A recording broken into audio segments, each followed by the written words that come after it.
as I begin recording. So, following the footsteps of Tora Jornmaya, the famed dwarven princess and daughter of High King Bator Jornmaya, the group has found themselves delving deep underground in an attempt to locate her whereabouts, finding themselves in the deep dark proper, the underdark of this world. They stumbled upon numerous discoveries: a brainless, long-decayed corpse with a shattered hole in its skull, smooth tunnels through the rock, small, deep dwarf war camp housing a skeleton crew, where in all likelihood was where the attack on Dune Hollow was launched from. Upon your discovery by the camp, you also found an altered waystone, probably attuned to a local frequency, which Liska touched and vanished, bouncing around the cave system, one waystone after the other, taking away gems which made them function and smashing them, leaving her apparently stranded in an unknown part of the caves, alone and quiet, leaving her party to fend for themselves, but having successfully disrupted the methods for the deep dwarves to venture around the cavern. The camp began to spread out. Some attended to the heightened security of the camp, others went off into the tunnels to alert other patrols, others stayed within the camp, and some went after the group, to which they were defeated. The group used this opportunity after fighting this small group, while many of them were away from the camp, to split up. Grunker and Vellum headed stealthily into the camp to the main tent, where they found a female deep dwarf in fiery dark iron plate, writing in a journal. Perhaps this was the tent of the warlord you fought in the Dune Hollow throne room, and his second in command. Warlord himself was absent, but after his second in command, the female deep dwarf, left, you ransacked the place, finding a battle map of Mayland and Dune Hollow, as well as declarations of war, a note regarding an armor set of the Martyr King, and the deep dwarf woman's journal.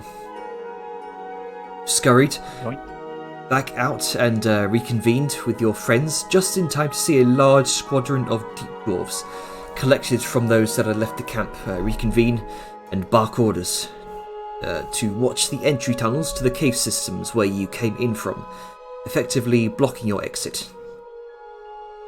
Meanwhile, Liska, in the darkness of the cavern, saw a bauble of light, which apparently wanted Liska to follow it. It led Liska through the darkness, where the air warbled in a sort of prismatic distortion, leading her through an illusionary wall and into a magnificent underground bioluminescent nighttime forest grotto that looked like it was pulled straight from Avatar's Pandora. Baubles of light drifting through the air. Liska eventually stumbled upon great crystals of blue-white luminescence that seemed to hold great power, before she discovered a small creature that had been following her. The creature turned out to be a small satyr girl named Vadmir. Satyrs being a near mythical race of fae-like demonkind. Apparently, she came down underground, following visions and strange voices. She discovered some sort of crystalline egg, which had being held in possession by the deep dwarves. She stole it from them and attempted to retreat back to the grotto, pursued by strange monstrous creatures, before it was stolen back from her. Now, Vadmir remains hidden within the grotto. Liska offered to aid her in retrieving the egg. With that, a newly discovered friendship was made. Also with that, Vadmir, one of the motes of light, a wisp that Vadmir called Lucy, had held that had led Liska into the grotto seemed to offer to guide the rest of the party into the grotto as well, for safety. So, with that, we return to the party, searching in the darkness, following this strange ball of light.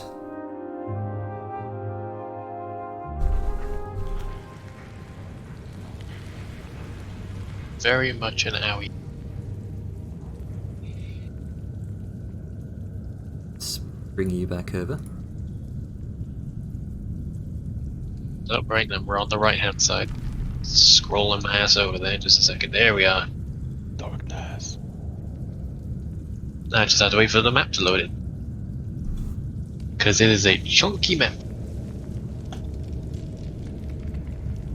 So, as we bring you all back to the party,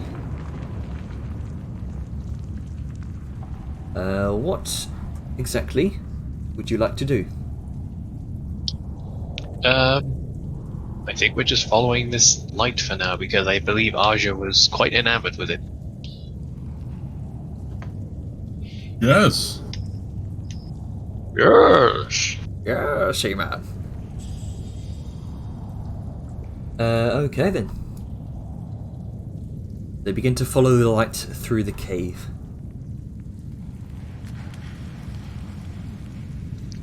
Watch as the light darts off this way. So, just for clarification, who is moving the pog? Is it Jenna or one of us?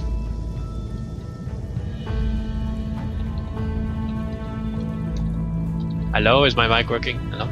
Yeah, I mean, I Yes. guess I could, because I have the highest visibility. I guess.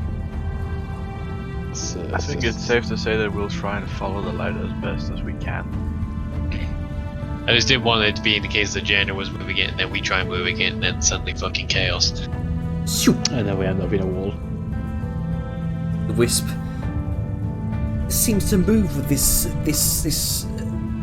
uncharacteristically fast speed, faster than anything you've seen before, which it kind of darts from one place to the other. Oh. We should hurry. Jenny, this is not this is just floor, right? This appears to be stone floor from the best you can tell.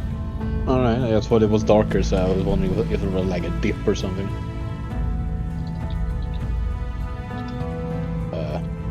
Actually, as we go, we should Sure. probably make perception checks. Go ahead and make your perception checks. Oh, I would also like to. Wait, sorry. What was the marching order was on the Pog, wasn't it? That was Grunker, Sayun, Yeah. Aja, and then Vellum. Yeah, Okay, so you're leading this, Grunker. Make your perception check. yeah, I assume Vellum is helping. Sure. That's it. I'm watching the back so we can focus the front. Oh no. Okay. Good to know. 8. Yeah. You continue along, following this this small kind of undulating bauble of light.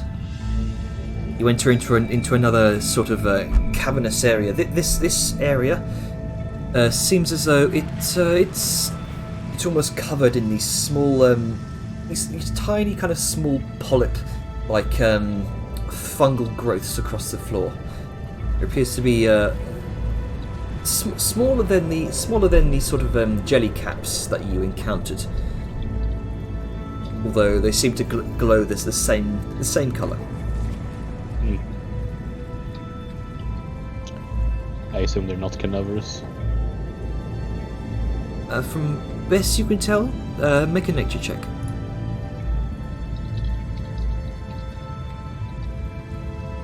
Nah. 8. Are these not the same glowy, like jellyfish ones? They don't appear to. From the best Grunker can tell, they don't appear to have the same shape, but a similar glow. You have very little idea of what these are. Get ready But- for Grunk okay. to be rolling 8s non-stop. seem to be kind of. Let's see here.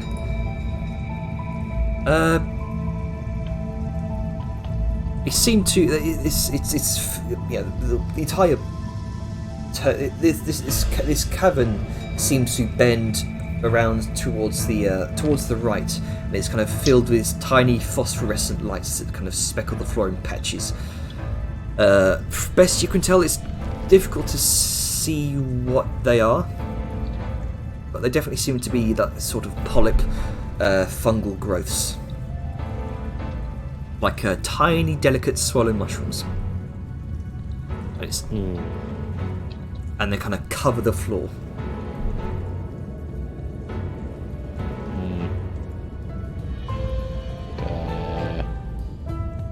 Bad feeling.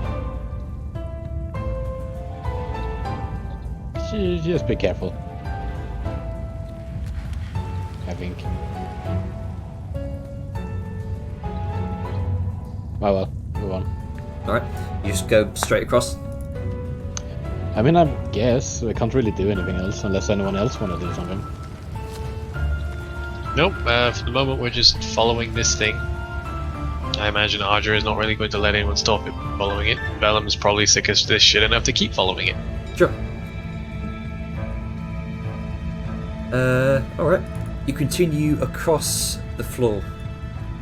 The tiny polyp the tiny kind of patches of polyp mushrooms is making it hard to move without stepping on any of them. Continue across.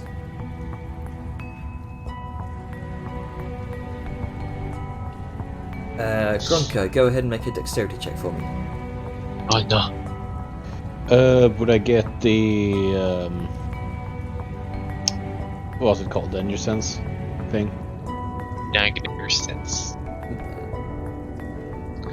Good thing you remember it. Yeah. The wouldn't be save, but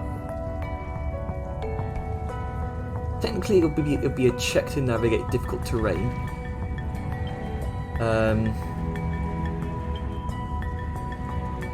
I'll probably say no on this, because that's for saving throws. All right. It's not to. Doesn't seem to move. Yeah. I'm just going to double check something. Mm-hmm.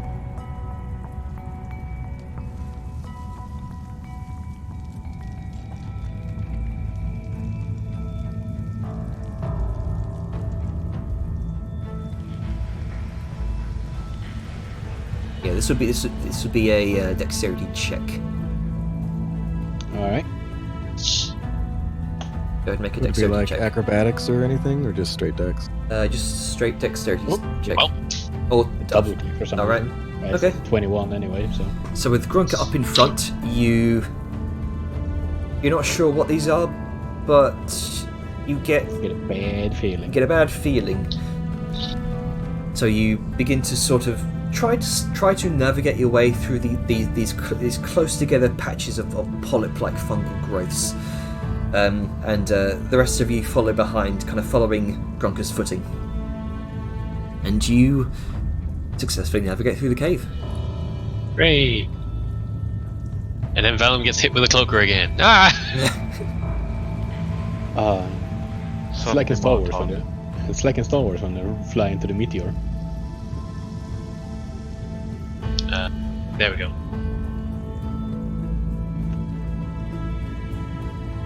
Which is the ball of light seems to zoop, dart off in around the corner towards your left. Oh, there it is.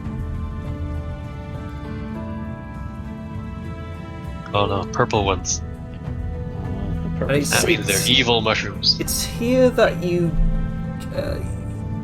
can all smell this. The very faint scent of decay.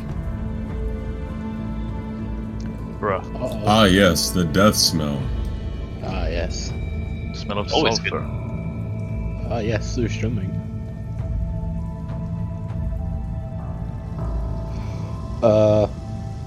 Would I know what this is? Make a nature check. Alright, I wouldn't get like an advantage because I'm down from here. Oh, hi. I'll give you advantage because it's your natural kind of home true option. Well, that's more of a ranger thing. Yeah. Just I'm from here and I've probably heard people talk about stuff. Regarding that you are from here, I'll give you advantage on this. Yeah. Okay. That's great. Well, okay, 22. You know this species of fungus is called corpse stool. Oh no. It feeds on the tiny motes of decay that linger in the air when rotting is present. Even the slightest bit of decay underground will trigger a frenzy of their growth when the conditions are right. It doesn't even have to be dead bodies. It can be dead plant life or even dead fungi. However, they are slow to grow, and it often takes years to fill a cave with. Oh, it's, a lot of stuff died close by, long time ago. Oh, there's a lot of it. Not dangerous, just if you don't like the smell, then breathe through your mouth. Well, if the records are anything to go by, this smells would be akin to that of a battlefield. Yeah. Old caves, these. Let's see. You watch as the wisp seems to sort of freeze in place, and then dims its light, and then gets really low to the ground. Uh-oh. We should do that. And we should make stealth checks. Vellum and Sao Yun, you would hear this. You begin to hear echoing voices carrying through the cave systems. It's nearby. You're not sure how near. There are two voices. One is gruff and deep.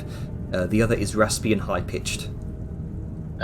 Can we tell what direction?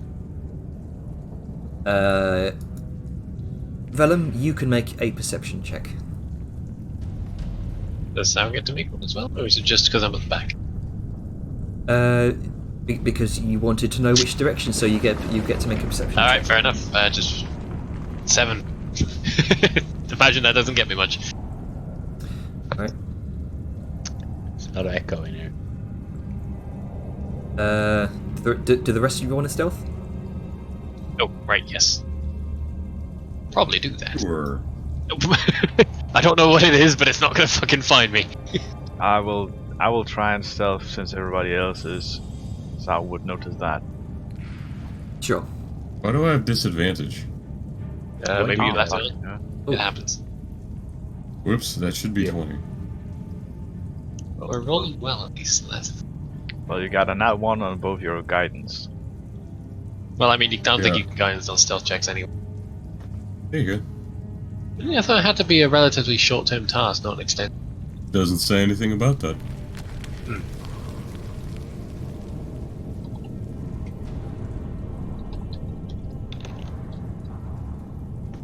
Okay. Well, So we need at least 3 of you need to beat a 12. So good thing everybody did. the mote of light immediately darts into a nearby tunnel. Whoop. Time to sneak.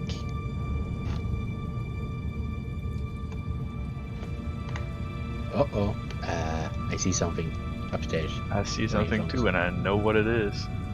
Yeah, it looks like not cave.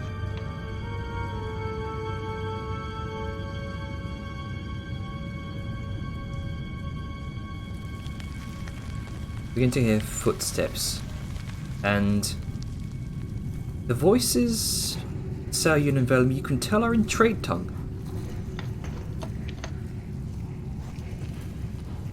Now that's a bit worrying. You hear the shrill voice begin to talk. I told ya. The boys and I saw one of them disappear back there. Maybe she's gone and reappeared. We should go back and check. Still don't trust this thing. How do we even know where it's going? It's the creeps it does. You hear the other voice. And just hand me the bloody chain. I trust this thing knows where it's going. Just as much as I trust the priests to put their trust in the right people.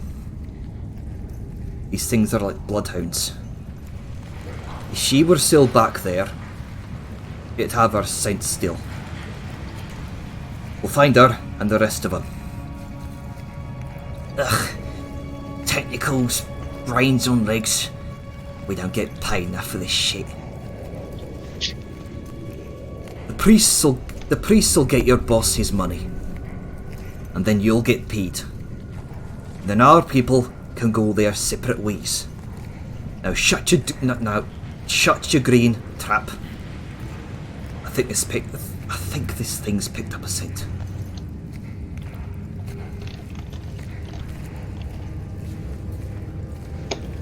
I'm just use my second wind here just in case. I do not want to go into a combat with as low health as I do. Yeah. Well, good stealth, so. Well, you never know. Yeah. It's only 3 of them. So You're level 8, by the way, Velen. Oh shit. You hear strange tic-tac, tic-tac, tacking sounds that carry through the caves.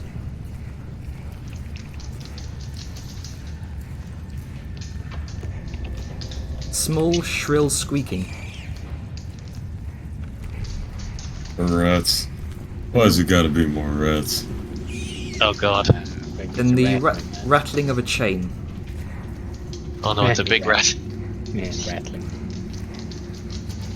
And then from the dim light, you see 3 figures.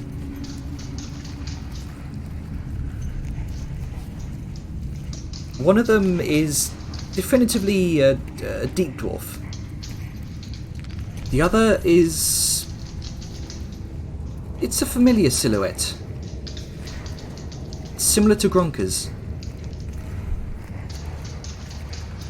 This appears to be some sort of goblinoid in nature. And you see leading them some sort of small creature, about as small as a dog, but it's lumpy and walking on a series of 4-spined protrusions like spider legs. It appears to be tied up in a chain like a leash.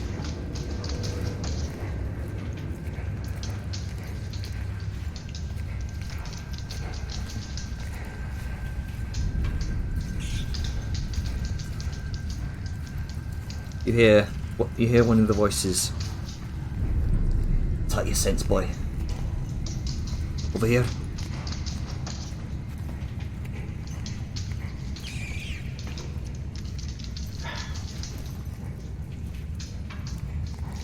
I don't like that. I definitely just heard a rat squeak. Sirenscape.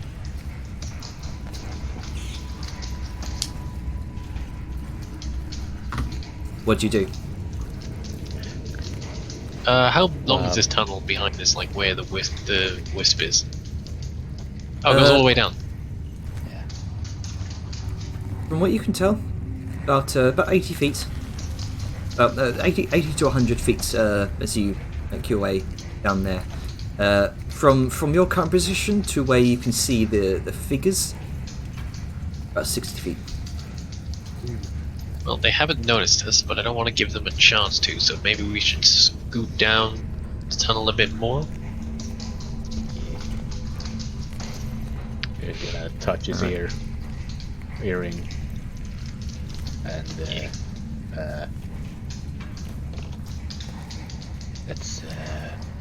let's back up a bit. Don't wanna get Unnecessary attention. You hear the gruff voice of presumably the deep dwarf. Around here, you see.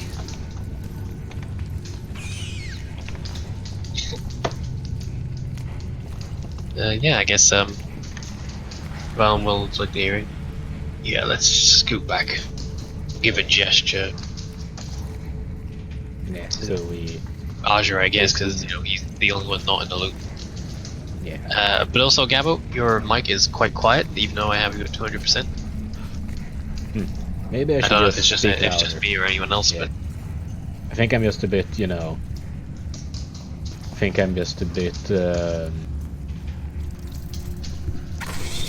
immersed, so I try and whisper even though I don't have to. no, I mean you're talking normally now, right? I mean, kinda, I guess.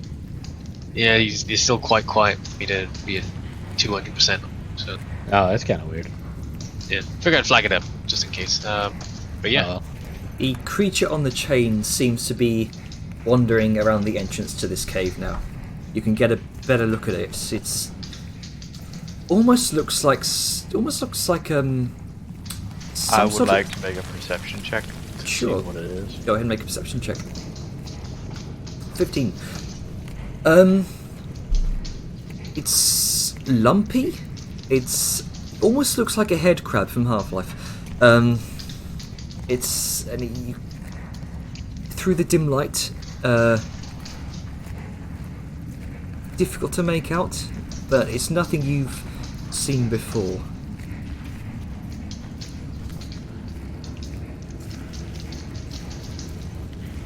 I'm gonna move the pog if everyone's cool with that, because I would like to move further away. yeah. I mean, I assume the wisp will follow us. The Well, mote of light does seem to follow you, and it seems to almost kind of, in its dim light, seems to flash red. Wah, wah, wah, wah. Let's just. Nope.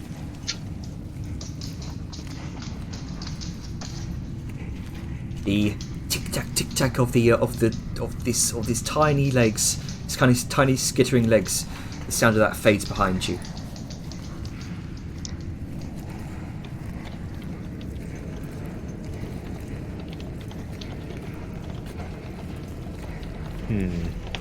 Is it following us down the corridor? It seems to be gradually getting closer, but probably have not noticed you just yet. And they seem to be being led by this creature. I'm just gonna, Well, put his hand to the earring again. Should we ambush them? Or should we try and just lose them somehow? obviously I can see what I can see on the map, Jenner, but the immediate area, can I get a vague sense of it? Like, does it seem like there would be any enemies nearby, or signs of life? I will say, no enemies immediately nearby. With your passive perception, you do see some sort of familiar-looking waystone. It's similar in construction to the one you've initially found, but the way gem appears to be missing. Right, well, I don't know how that thing's following us. This is all in the hearing, by the way. Don't know how it's following us, but if it keeps following us, then that's bad. It seems like there's only a couple of them, but unless we know what we're up against, it's difficult, so let's try and keep our distance for now. Maybe it'll lose interest.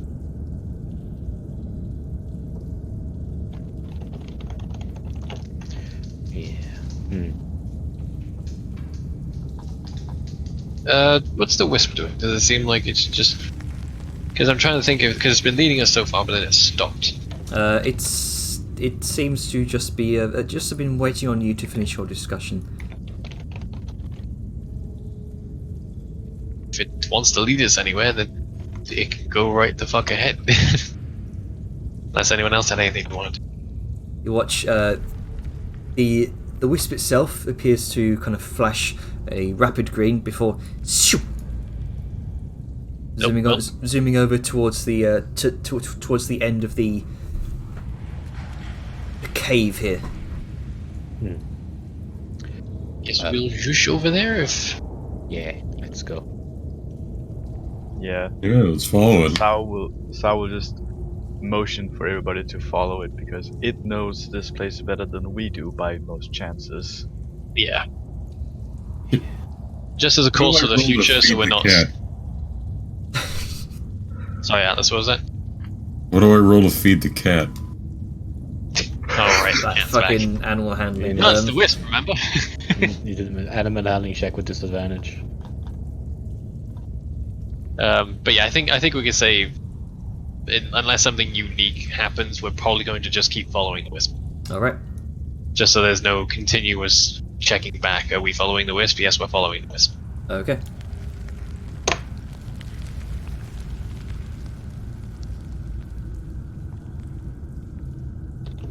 So, I would like one of you to roll a d8 for me, please. Not in. Yeah. My luck is terrible. I can do it. Give me the D8. Alright. 7. 7. That could be good or bad. If this is another patrol, That's how that many has- turns until we die. That's how many deep dwarves show up around the corner. All right.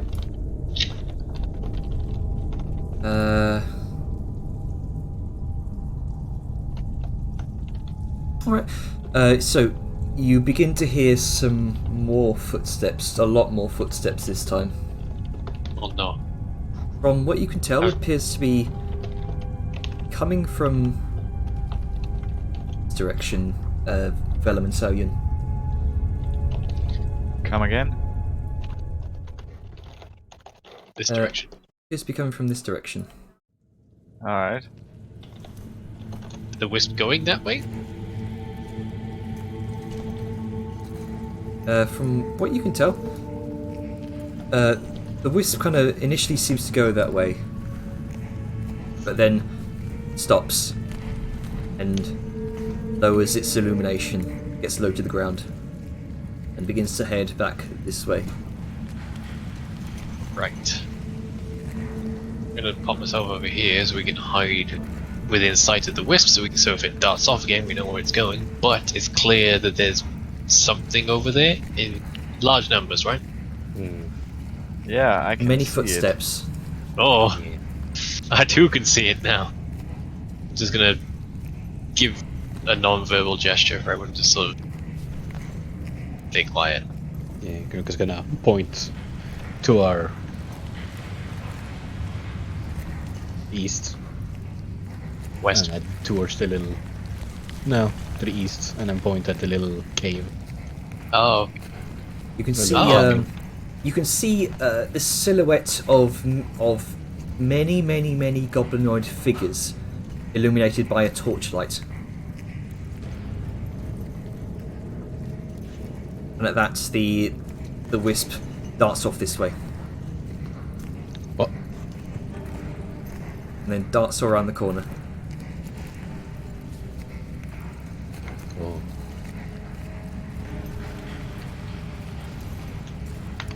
Oop. Oh, roll 20 lagging. all these lighting effects and tokens. No, it's lagging from me. Well, Janet's probably got a lot more going on. Yeah. Assumedly. Oh, it's whooshing off. Whoosh. By the way, I hope nobody minds me just taking control of the fog. Just to keep us... Go for it. You see it kind of Nice. you see it kind of float over towards what appears to be a cracked waystone, and you can see a number of Soyun and Velum. You can see a number of small smashed way gems around the immediate vicinity.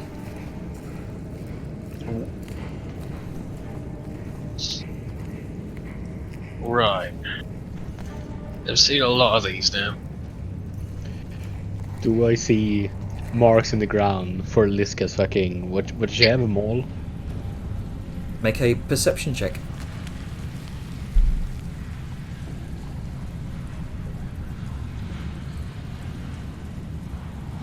It's 18. You do see a couple of hefty impacts in the soil around here, just in front of the waystone.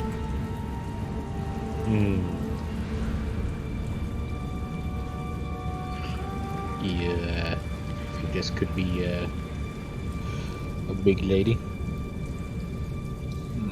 You also see a couple of large hoof prints just yeah, nearby. No, it's our big lady. Yeah, no, it's our big lady. well, at least it's some sign of life. Yeah, It might be around, you think. yeah, we should follow these. So, what do you make of these things? Some gestures to the waystone.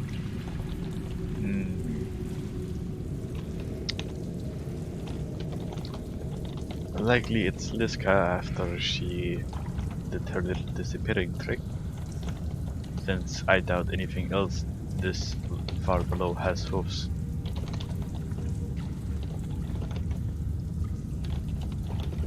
Do these hoofprints that Gronka found lead anywhere? With an 18 perception, they seem to be leading this way. Oh, right. Show others. It seems to be leading this way. Okay. What are these orange glowing mushrooms? Yeah, I'm worried about them. Make a nature check. Pop. That's a 4. That's half fate. You have no idea, but they seem to give off some sort of resonant heat. Heat, you say? Heat shrooms. Luca's probably gonna walk up to one, like this one. The nearest one. Yep. It's gonna like, have a look. There's sort of radiant heat as you get closer to it. Like it's almost this sort of fiery orange glow to these fungal growths. And oddly enough, they're not shaped like normal mushrooms with the sort of flared top. They sort of spiral upwards, like a almost reminiscent of some sort of flame. Oh. I mean, I don't know. I don't really know what these are. But you need.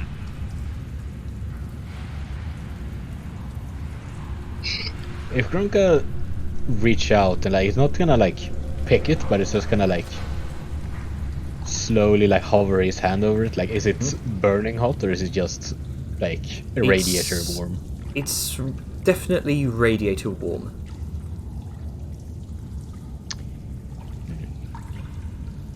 But gonna pick one. Sure.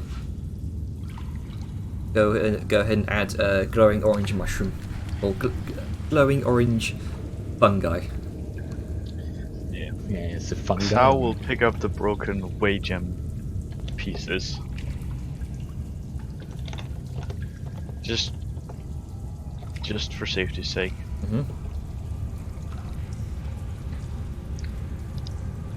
So I just add how many waystone gem pieces? I'll say about four broken way gem shards.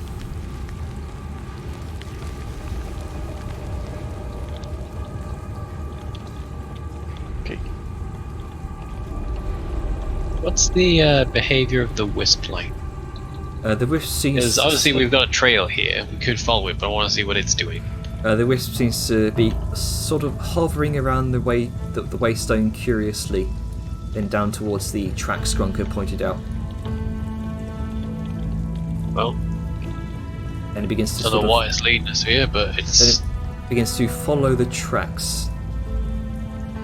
Sort of the glow kind of brightens once more, and there's a flash of green. Ah. Right then, guess we know where we're going. I don't know why it's leading us this way, but it's probably good to continue. Sao just points to the foot tracks in the dirt.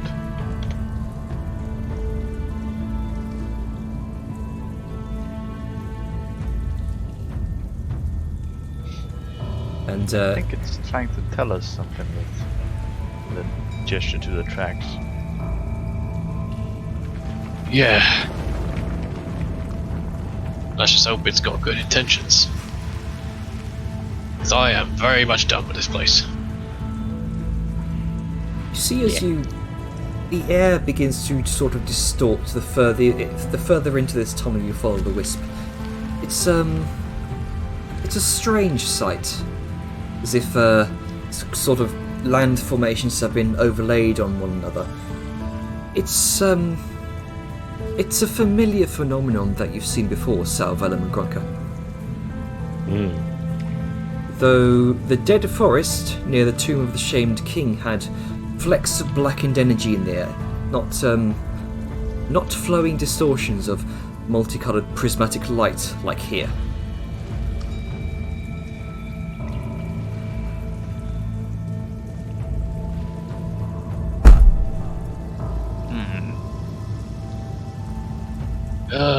Why is everything be free? Well, to be fair, you were a bit occupied doing smithing. In your usual place, you didn't see the world much, but I doubt any of us would think that this would be.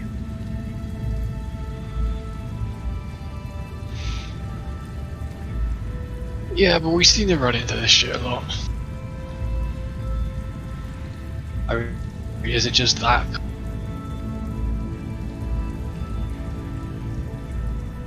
The distortion in the sorry. air. Oh. Go ahead. Oh, I was going to ask if there's anything I could do to study or try and understand this distortion. Go I, ahead, of course, know what it is. But, you know, it's character. go ahead and make an Arcana check. Yee. Arcane. It's difficult to tell. You've certainly heard of certain places which distort like this. Typically, it's when kind of intense types of magic pierce the veil between realms, but that's as much as you can gather. Okay. But so some intense magic pierced a veil. That's all I really can understand. Yeah, with a 12, that's as much as you can understand. Man, This is a weird game. some weird shit. Is this heresy? Is this sacrilegious?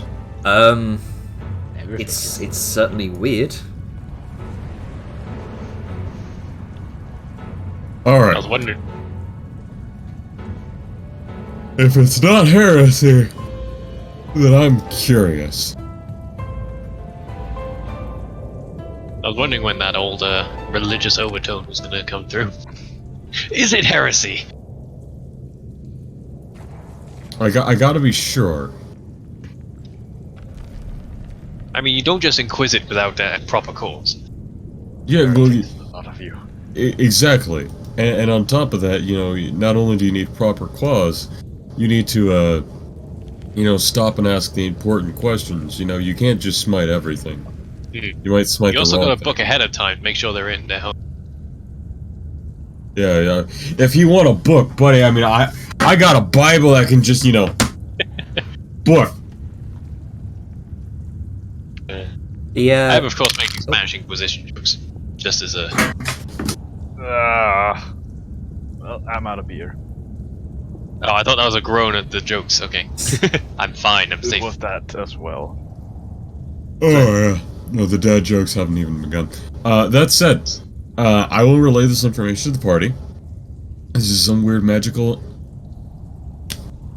This is some unusual phenomenon as a result of incredibly potent magics piercing the astral veil.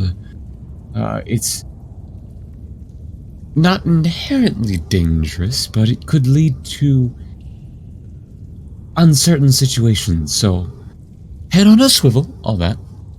Still, let's see where this wisp is going. Thao turns to Azure with an expression that can be best explained as curious, concerned, but also what? Just look at the bit. The wisp seems to be hovering around what looks like a sheer blank cave wall.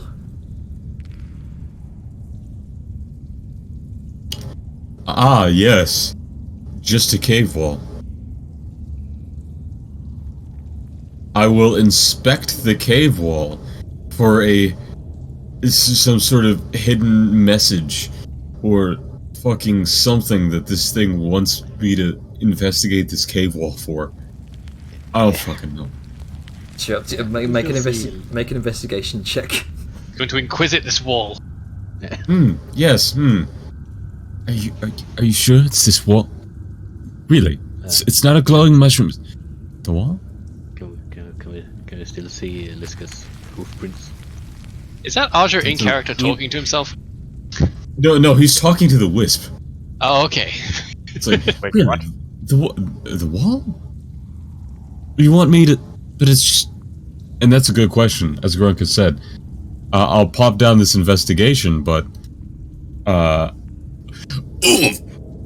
do we see the hoofprints? You certainly see the hoof prints, and they seem to go right underneath the cave wall. Oh. Audrey's gonna look down, see that, look at the others and say, Well, now's the time. face them, and back up through the wall. Okay. I knew you would do that. The- It's a classic. The wisp follows Aja through the wall. Fucking magic. Felon will also go through. Assumedly. Alright. Zhao follows a bit after, but eyeing the wall a bit curious since it reminds her of the wall in the manor, except the wall in the manor moved to accommodate people. Oop, on me. Alright, so you all enter in. Yep. Yeah, Krokus gonna like shove his hand through. I just kind of like, oh, there's nothing here. You And then it's gonna have like a small existential crisis and like, wait, how much cave wall is not real? And it's gonna just kind of look around behind him. And it's like, oh no. I just have the mental image of like the Vietnam flashback Grunka, Yeah. where his eyes somehow go wider and he's just looking around like, how many walls have I passed? Are they all like this and I just didn't know? Am I being stupid? Is this how walls work? Had my whole life been a lie? so Oh well. one by one, you all enter Grunker a bit more cautious than the rest, and you all come face first into foliage, which just fills your face. You kind of have to shove it out of the way. Scree! I thought you were going to say face first into a wall. And you Harry enter Potter. into a grotto of awe-inspiring beauty.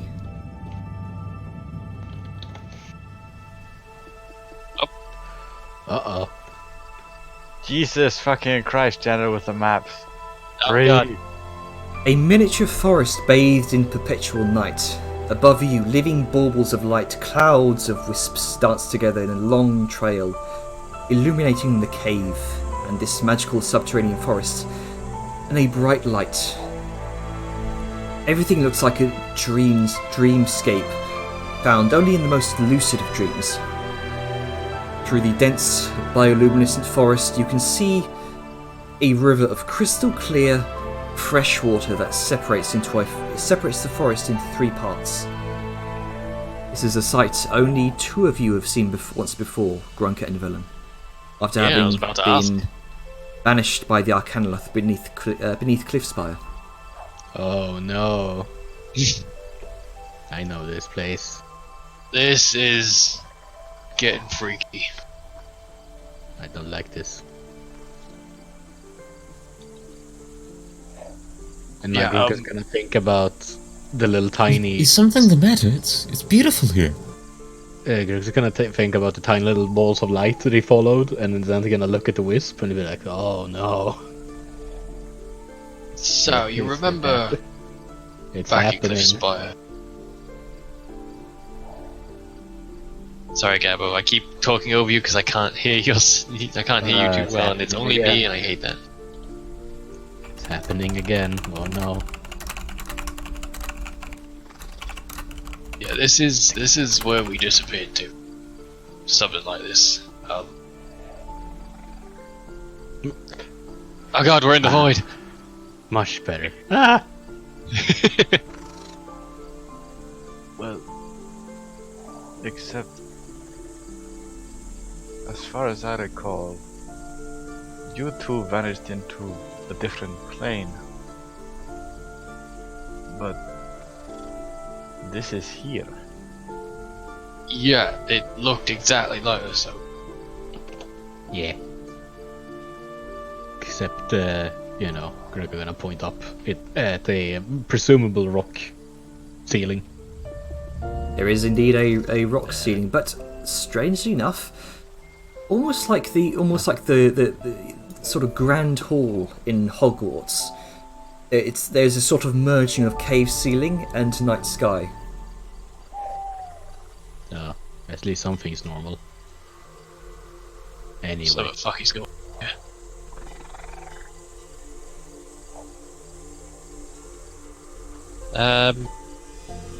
I don't recall it being particularly hostile when Grunker and Vellum got banished here, but just in case, he's going to be keeping an eye out for anything odd. Well, odder than what's already happened. He sort of just wanders in a little bit. Liska, you and Vadmir have been talking for a while, and suddenly, Vadmir, the sort of long third ears suddenly stand up on end. She looks about, panicked, and with blinding speed, sort of darts up into the canopy. Is everything okay? Is silence, and you see her face kind of poking out from the foliage, and she kind of holds her fingers to her lips, going shh. Hello! You hear a familiar voice calling out from the forest, Liska. Hello! I will use the earring. Just be like, are you within range again? No. Oh shit. Let's go, you alright? Yes. Oh. Where are Nice. you right now? I mean, I can hear you both in the earring and outside of the earring. So I imagine you're in here. Grook is gonna activate his earring and then he's gonna scream out loud, "Hello!"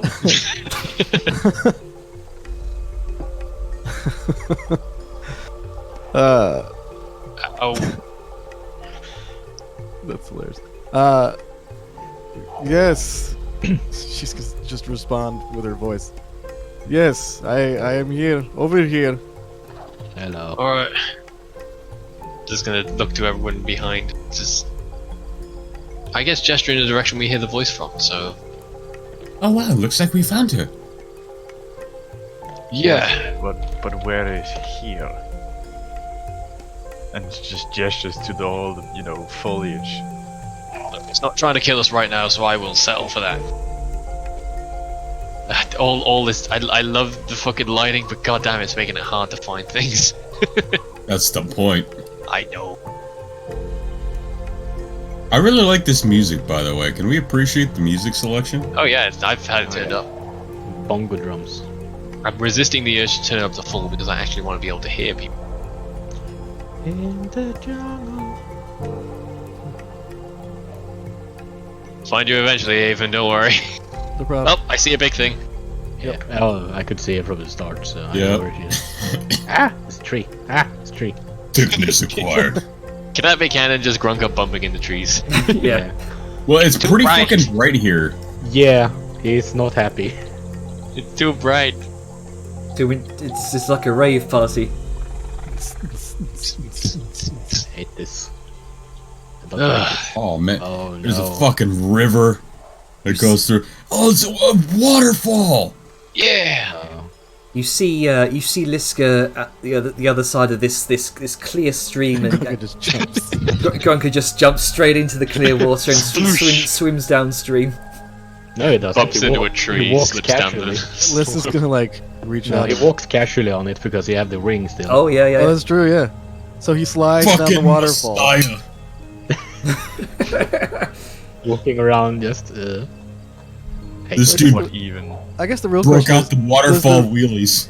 does the ring of water walking still, does it like negate the motion of the water? Like if it was still water, I can understand walking across it, but like, dude, is it like an escalator? Or like the moving floor in a- it's moving in a Grunka along airplane? like it's moving Grunka along Airport? like a conveyor belt. So he doesn't even need to walk. He just stands on the moving. He stand there looking very grumpy. He just steps off whenever he needs to get where he's going. I mean, I think that question specifically have been asked a lot in like chat rooms. Like, how does this ring work? Yeah. Because it's Just very does. vague. It's just, hey, it's now a solid surface. But what if it's moving? No, you cannot run up rain. I'll just say that now. I mean, depends how big the Grunka raindrops brain are. So- question. What Like, happens if you lie on your back and you put your feet in the air? Does the rain just not touch you? Yeah, What's going on? umbrella. Feet bump. Questions for another time. It'll go on for days if we allow No, it. well, no, because it specifically says that it makes it so that it's like a solid surface. It would be like having a bunch of like petals hit you. But on the other side of your feet, like solid little rock. Anyway, Let's see you're safe. Let's go. It's honestly pretty worried. Well, Next time, don't touch a waystone without, Without what? any reason. In what way have, I don't know about you, but every other waystone that I have interacted with does not do that. This one's purple. Sao just gestures to everything around. I think it's safe to say nobody knows what is going on down here or what can be found down here or how things work. Well, yes, now. Fair enough. well, we're all safe and alive, and that's the important. So, what happened? You just grabbed it and you were here? We saw your trail a while. Oh no, I jumped around about 6 or 7 times. Wait, Saw so a lot like, of different places. so they got more of them all over the place. And Well, no, not anymore. I took the waystones, so right. I Well, that disabled makes- their, movement. Sao takes out one of the shards she picked up earlier. Yes, we noticed. Mm-hmm. Well, it's bad that there's more spots like this, meaning more dwarves, but at least you've been cutting off there. Getting around means. Mm-hmm. They probably don't appreciate it. Have you run into any trouble since you got in this he sort of looks around at everything again, just ethereal fucking light show going on. Here. Trouble? No. Just enjoying the interesting I guess you can say surroundings. Yeah, interesting is a word for it, for sure. A ball of light apparates next to Liska. That was one of them things again. It led us here, and I don't know what. I don't know if it's trustworthy, but honestly, I don't care at this point. I mean, it led me here, so. Right, well, hopefully it's got good reasons. Which is, it kind of flashes this sort of golden orange and sort of seems to almost kind of joyously sort of bounce around Liska. Bye, Grunker. Oh wait, no, he's coming back upstream. Grunker swept away. Well, for the moment, we got a chance to figure out what the fuck next. Is this the same? I mean, I don't know if I can tell the fucking wisp apart.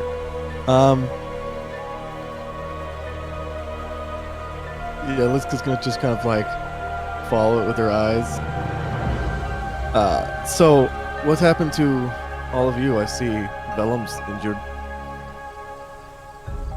Yeah, you kind of after you left, I had to fight a bunch of the deep wolves, but we scarpered before anything bad happened. Make a long story short, we avoided a lot of them, and now we're here.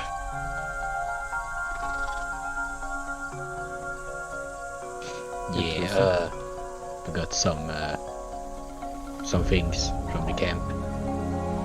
Oh, nice. Yeah, a good bit of information, assuming we get it back up topside. Alright.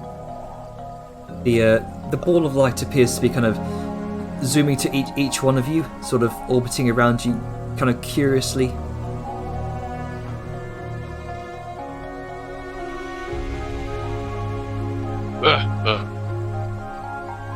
Gets up, eyeing it suspiciously. Gets up right into your face. So these He's are not the going to be wisps. hostile towards it, but he is cautious. These are some wisps. So.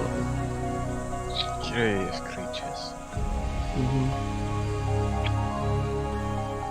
As you kind of examine this wisp closely, this does seem to be a familiar as wisps can be to you. Nope. Lucy, you got some splaining to do. So yes, Lucy, these are my friends. But I think you already knew that. Otherwise, they probably would not be here. You hear some sort of audible shimmer coming from the wisp. Are you talking to that and you naming these things now? How long have you been down here? Who says things don't already have names, Vellum? I mean, It's true. Grunker points to rock. That thing's Raoul. Did you just say Raoul? Raoul. Raoul. I need to make a character named Raoul at some point, just so I can roll the R's. Raoul. Raoul. I had a swashbuckler, Alonso Talavera. Oh, I love that. I do have Francisco Ledavante. Anyway, sorry, I'm getting myself off track now. So yeah, she's gonna do that, and like Liska's just gonna chill. And then, hold on. It's always weird when you get like a random itch inside your ear. Oh yeah. Oh, I hate that. Break out the Q-tip. Yeah, so she's gonna be like, okay,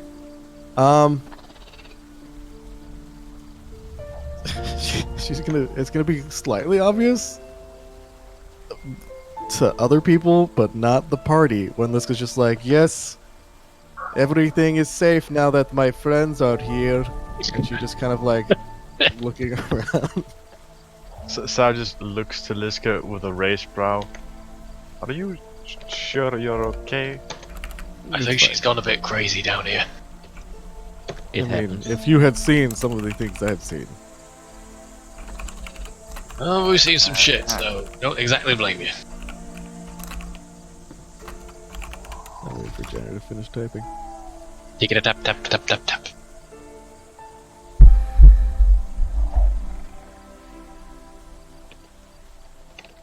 How shallow or deep is this river?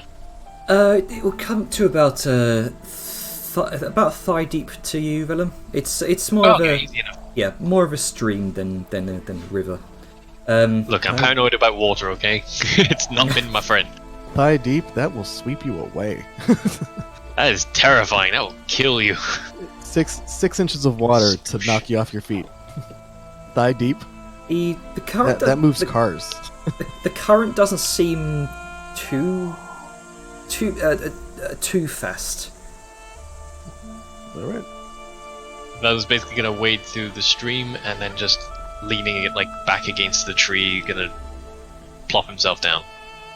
I need a breather after all. Yes, you do seem again hurt. Yeah, just More a few so bruises. than more and so I than can't- most everybody else. Yeah, I got Yeah. jumped by some sort of fucking thing in the cave, and it was making it difficult to hit it because it was on me. Okay. Well, I think we can rest here. Aside from the initial, I guess, Dwarven issue and the thing that attacked Vellum, anything else that y'all interacted with? Well, there was a party of some things that were trailing us for a moment. One which had a chained up creature that looked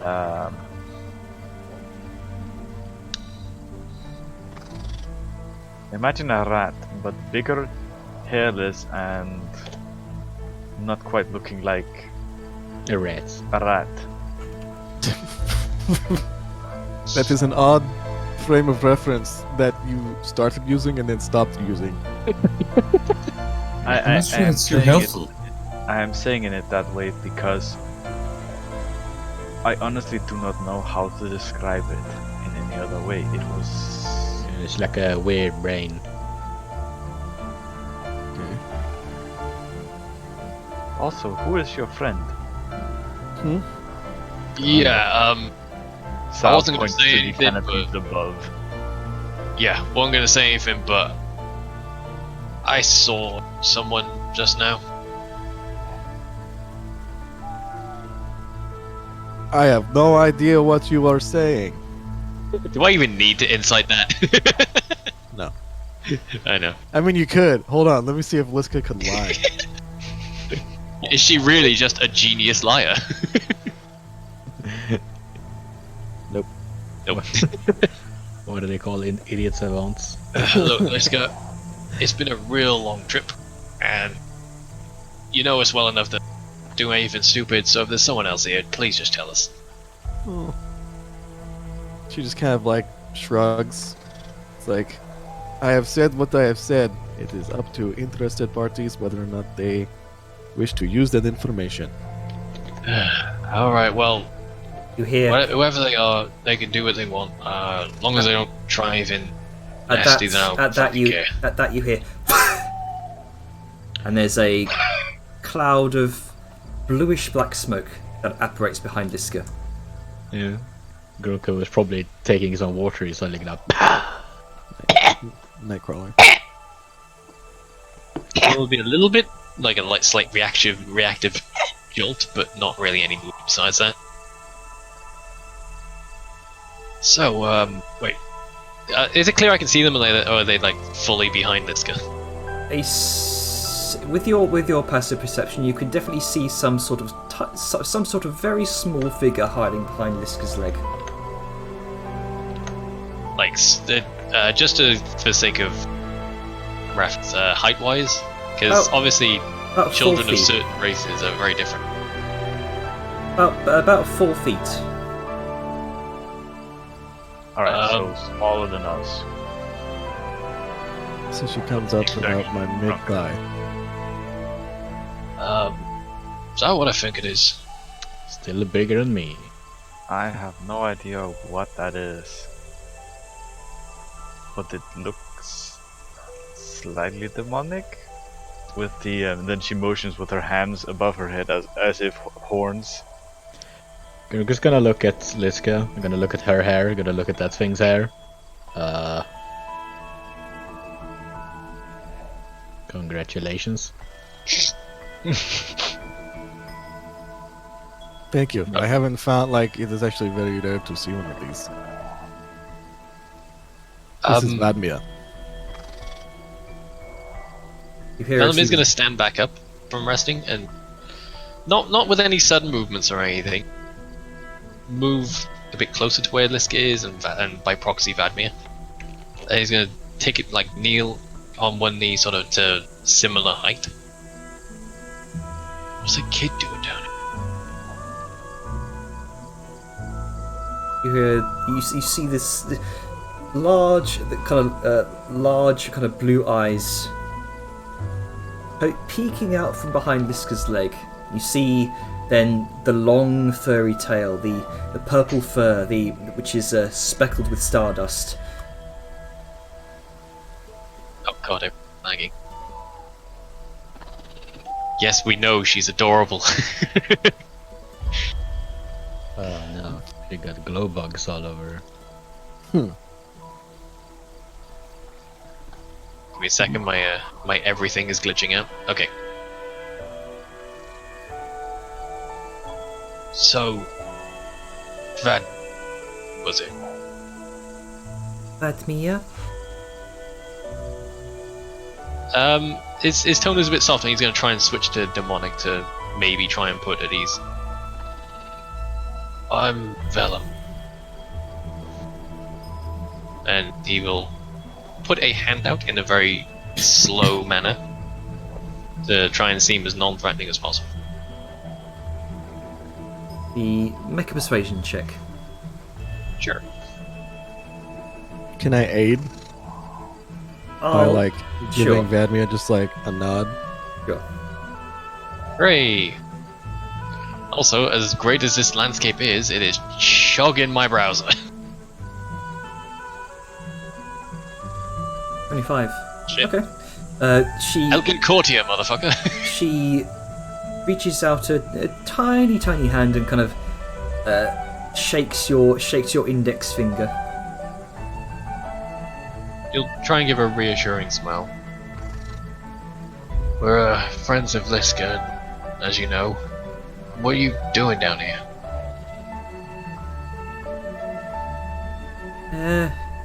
Vladimir has been down here for a few months.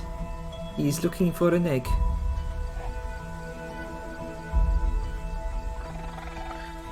Yes, it seems that the deep dwarves seem to have found a special kind of egg. They have showed some keen interest in it. Vladimir tried to steal it, was not able to keep it, and they took it back and took it to, you said, their tower to the east? Big obsidian tower to the east of here, in a big magma cavern. Are you by yourself?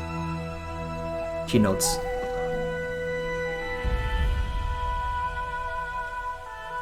How long have you been down here? Few months. A few months.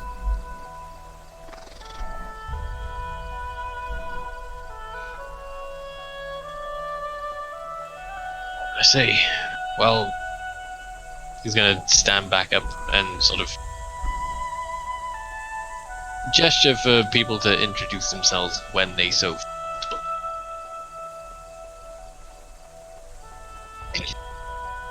Roger is just rapidly taking notes into his little book at this point. Aren't you just absolutely fascinating?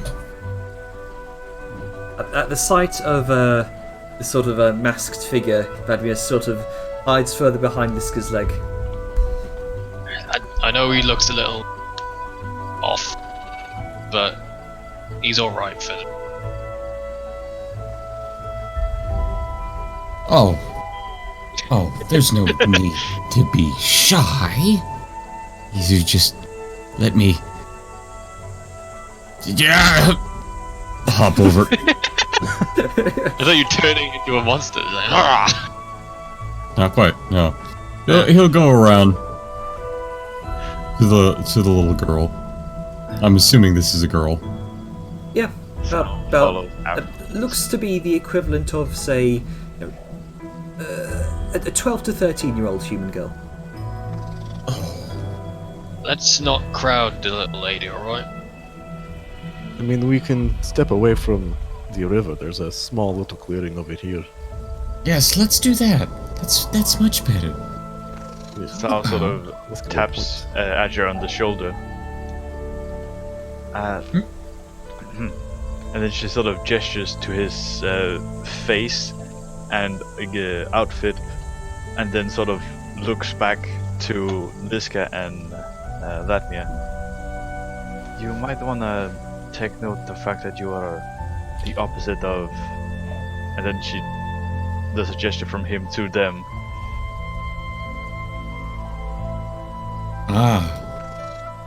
Your I people see. haven't exactly made a great reputation for themselves. Well, there's discussion to be had there, but... Regardless, impression. Do you not like me because of the way I look? That is a discussion for another time. He says that turning to Vadima. Oh, okay, sorry. But Mia does not know how to read you. Would you like to see a magic trick? I'm actually quite friendly. Watch this. Go ahead and make a persuasion. Brings us to... Okay. I was just going to say, go ahead and make a persuasion check. Da-da-da. Persuasion. I clicked it, I'm waiting. There it is. She seems to warm up at the mention of a magic trick, and she seems curious. Okay. And you can see her. She's coming out from around behind Liska's leg, slowly approaching.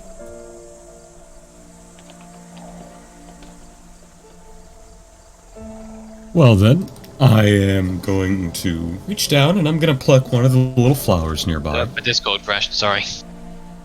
And he's going to hold it in one hand and twist it between his finger. And with that snap, he's going to flick it into his palm and pull back up. And now it's a vibrant, different color. He'll do it again to a third. He'll snap again and make it disappear. And then pull it out of his other palm. He'll hold up his two hands. Put them together, end to end, cover his face. After a few seconds, he'll say, "You snapped." And if she does, he'll pull his hands back. The mask is smiling. And he reaches behind her ear and pulls out the flower. But thanks to magical powers. She seems thoroughly impressed. She seems thoroughly impressed by this, and the kind of sight of your son transformed mask. She sort of gives out this slight giggle as well. I can do tricks as well. What does he? That sets you on fire. Yeah. So watch, I didn't catch any of that because my computer was freaking the fuck out. Janner, your goddamn map nearly exploded my computer and my screen is black. Oh no. He was just doing some sleight of hand, like legerdemain kind of stuff. Gotcha. Yep. For sake of statement, Vellum would have been keeping a very sharp eye on Azure all of this. Yep. You notice I that may disappear his because I'm mask going to reset my changes. computer. Yeah. Aja's mask, oddly enough, has changed into a more of a kind of joyful smiling face. Oh, I hate that. It's only more creepy, that's all. And Vadmir says to Aja, I can do magic tricks as well. Want to see? Of course I do. Alright. And he'll kneel down and get, to her level. You watch as her form vanishes in this kind of puff of black smoke, and in her place is another Aja. Wow! Wow!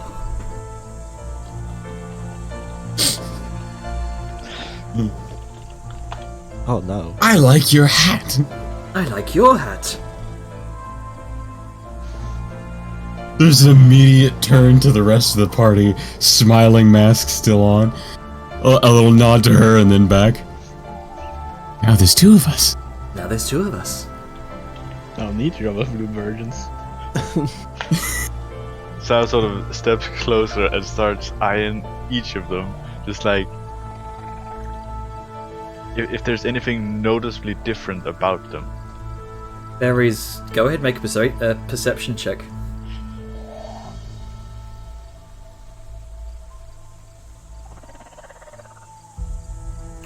Oh, Let me double check something here. This is you can actually do this with this spell. Hello?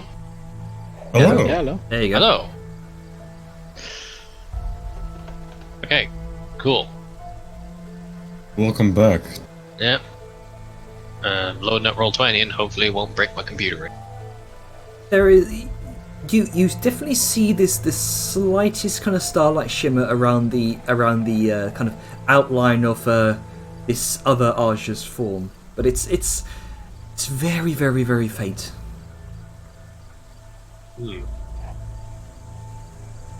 huh. That is remarkable. You watch as she kind of shifts again, this time into Xiao Yun. That is remarkable.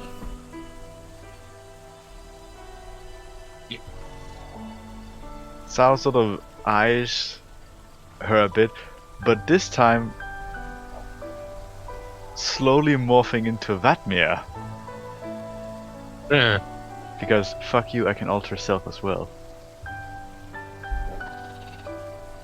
Wouldn't it be? I think isn't Alter Self you stay at the same size? I say same size category. I think you can go Oh, like okay. I was about 1 to or say 2 just a feet really up or tall down. Vatmir.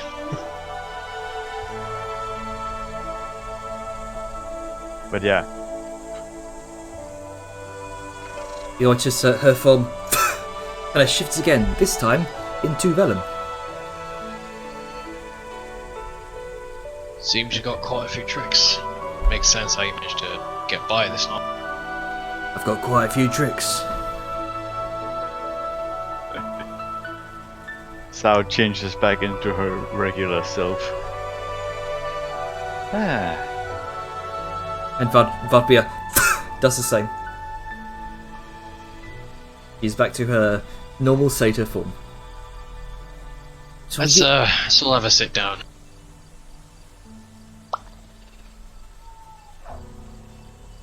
she does seem a bit averse to you, Grunker. Kind of steps back a little bit. See, there is some semblance of fear in her eyes. Oh, hello. Don't worry. I have heard that some of my people might be not themselves. But you see, Ingurka kind of points to his eyes. They're not red or purple or anything else. It's just me. I have no eyes. Go ahead and Yeah. make it. Go ahead and make your persuasion check, Grunker. Can I help? Grunker's gonna do, and he's gonna point to Webby. I have a friend. Friend. of course. You can help with this, Vellum. As you've It's successfully. alright, Grunker's alright. You have Not like some I see. It's a 9. Oh, It's the GM for some reason. Yep. Yeah, go public. It was a 9 and a 5. good. You're not rolling well today. Rolling bad. Yeah. I mean, he rolled well a couple of times, just not when it comes to. Yep, he's stitching it again. Vladimir just says, "Okay, good to know." She kind of darts away. Bye bye.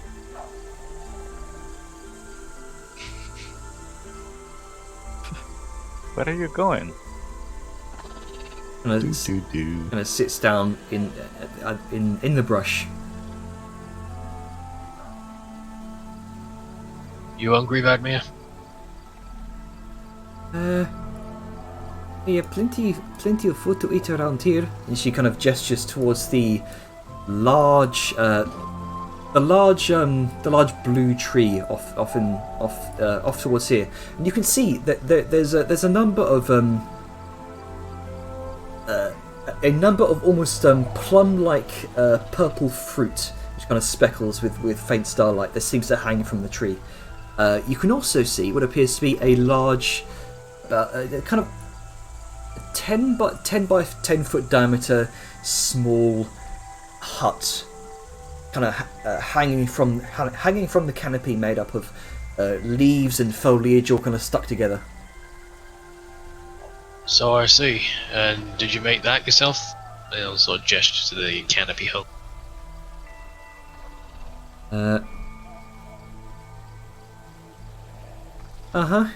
Vladimir made that. This place has everything Vladimir could need. He's like big warm hug away from scariness. It has sweet fruits that make Vladmir's bruises go away, fresh water that gives Vladimir good tingles in the belly. Vladimir even has a place to sleep. That looks real nice. Upon hearing that, Grunker's gonna take one of the fruits. Ooh, a thing for Grunker to take. Sure. You kind of it's easy enough to climb up. You kind of climb up and pick one of these strange-looking fruits. It's like a cross between an eggplant and a plum. I thought you were going to say an egg. It's just an egg and a plum. An egg plum. You crack it open. Yeah. Suck out the juices. Do you do that? No. Okay. It's like, He's a civilized goblin. hell no. What's wrong with you? He's probably stolen enough utensils that he's fine. You kind of hold it in your hand. It's kind of it's slightly fuzzy, kind of soft like a peach, and it shimmers with this sort of iridescent emerald green. Weird. Okay, takes a bite. All right. It's on the inside. It's kind of soft, watery, and sticky, and it's kind of this sort of vibrant pink color. And you heal for 1 hit point. Hey, good berries. Yay, good berry. Good berry. Sorry. Old habit. Do you eat the rest? I mean, I ate the rest of the the fruit I have in my hand. Yeah, I Sure. don't eat the rest of the fruit on the trees. You heal for 3 additional hit points. Oh, Better berry. You're gonna go Skyrim and just cram 50,000 fruits in your mouth. great berry. It's not just a good berry, it's a great berry. Yeah, fantastic berry. Yeah. Oh, Kitchen berry.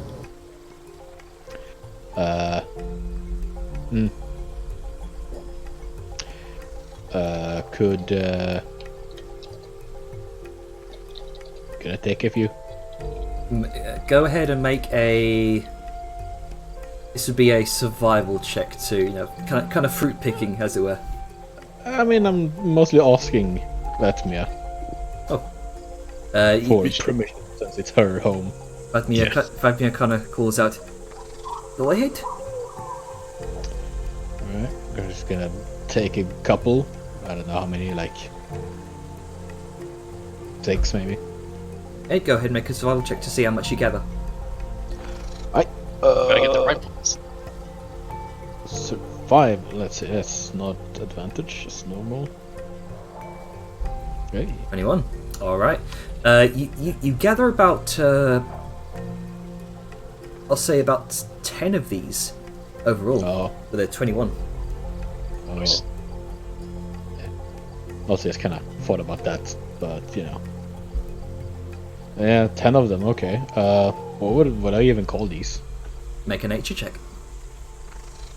Oh no. Okay. Great berries. The big berry. 12. It's you have Eggberry. you have no idea what to call these. These are completely alien to you. Alien berry. Big berry. I would call them grapes.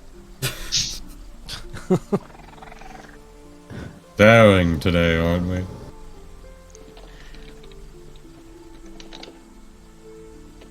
So what's the rest of you guys doing? Just I'll let 'em- admiring everything, because this is new in the best sense of the word. Usually new is terrible for us. So far, nothing has tried to kill us in here for the last 5 minutes, so Yeah. that's a bonus.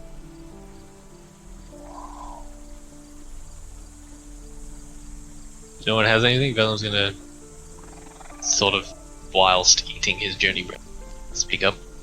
So, Vardmir, you came down here and you found yourself here, or were the sort of gestures to Lucy there, were those leading you here as well? Oh, those were here when Fatmia came here. This place was not here when Fatmia ventured underground. So this is recent. Uh-huh. Fatmia found this place when she escaped with the egg. And she tried to bring it here.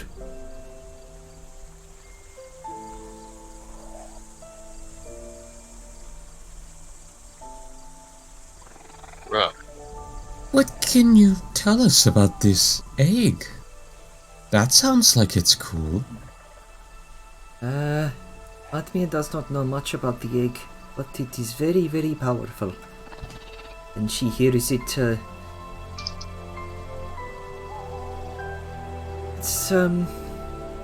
Fatmia has begun to sense the presence of the egg when it is near now. It shines bright in the dark like a glowbug in the night sky. She senses it is distant.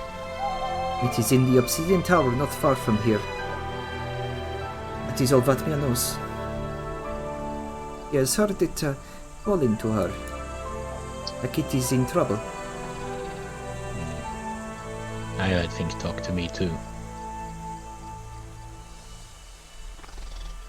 It was calling to you, and this is why you came down here in the first place. Uh-huh. Fatmia followed visions and voices in her head. That is why she came down here. Where did you come from in the first place? And I fall silent for a moment. It's okay, you don't have to tell me if you don't want. Well, Fatmia did not come from the Ebonwood Forest. And she kind of looks up to Liska. Liska's gonna kind of raise an eyebrow. Fatmia grew up on the streets of Savant's Prospect, staying hidden and out of sight. Can I get a spelling for that, Junior? And also maybe a history or a knowledge check. Go ahead and make a history check. It's not gonna be good, but If only we had someone who was good with facts and information. 8. It's certainly the. It's easy enough to know. Savant's Prospect is the capital of the Dominion of Doubt, but that's all you really know. oh, okay. Oh, but that then okay, yeah, Seven's Prophet, sure. I just didn't know if it was in Ragnarok or not. Yeah, Just like the player. it's in Ragnarok. Okay. So you live on the streets? Uh-huh. But Mia has no parents. They were killed in a goblin attack on our village. Ah, Tanner, you're killing me! Just like her parents. Damn. Ah! Okay. Sorry. The dad energy. Well, like the goblins, they tend to do the killing. Dang goblins. Edme does not remember the Ebonwood Forest very well, but it is always with her in here. And points to a heart. But Edme does not miss home. Home is all around. Home is where you Round? lie. She said, home is all around. Yeah, I know. He repeated, like, Alright. wondering if she meant in the immediate vicinity, like, this is home now, or just in a general life sense. Literally or existentially. Yeah. Yes! Yes! Existential! So where did all of you come from?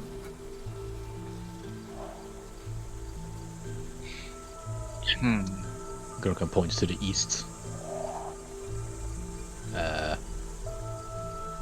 About a long way that way.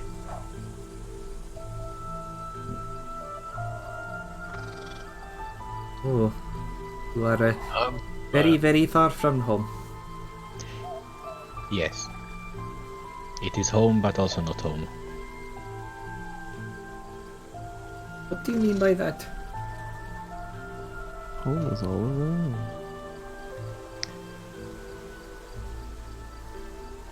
What is a home? Is it where you grew up? Is it where you think you belong? Or is it where people who care about you are? But Mia thinks it is where people who love you are. Then it is still probably home. I'm not sure. It's been a long time. But yes, it's somewhere that way, far away. What is your name? Grunka. And this, he points at Webby, is Webby. Grunka. Grunka. Grunka. Yeah, it's okay. Gidunka. Kind of looks over to Xiaoyan and says, "And yours?" I'm Sao Yun. You look like you are very far from home. That I am. But Mia has not seen any of your kind before. Do you know what an orc is? And scratches her head for a moment. But Mia think so?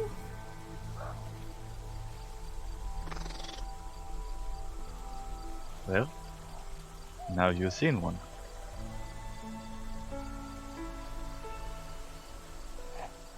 And she sort of sits down in a sort of Slavic squat position. Sorry. Christ.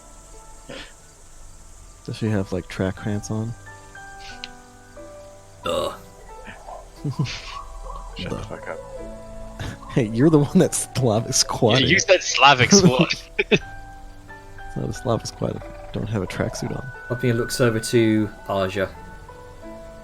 What about you? You look like you are a very glowy holy man.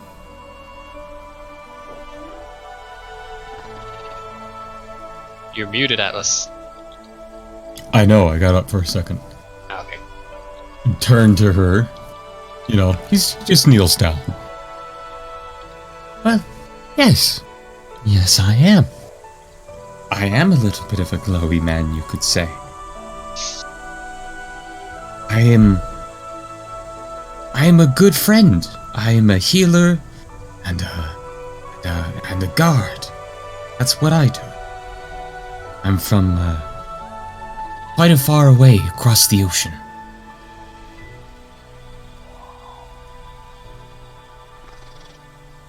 What is your story?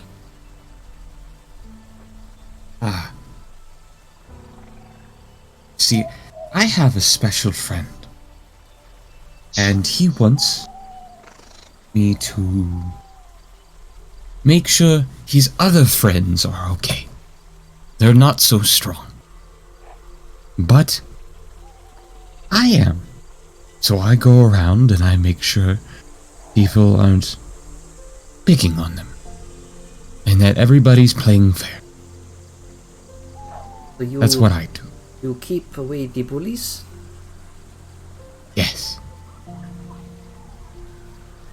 There are a lot of bullies in this cavern. Well, do you want to be my friend? I could help keep them away from you. Would do that? Sure. Okay. And she, Lucy, the wisp, kind of drifts over towards Vellum.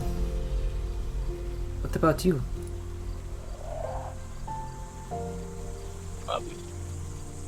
There's a slight pause, which to most that know Vellum would probably be a sign that he's probably not going to say a lot, but then he suddenly does speak up. I'm from way out east, across the ocean, not far over the mountains. Do you know a place called Kitesh? Fatmia has heard of Kitesh, but has not been there.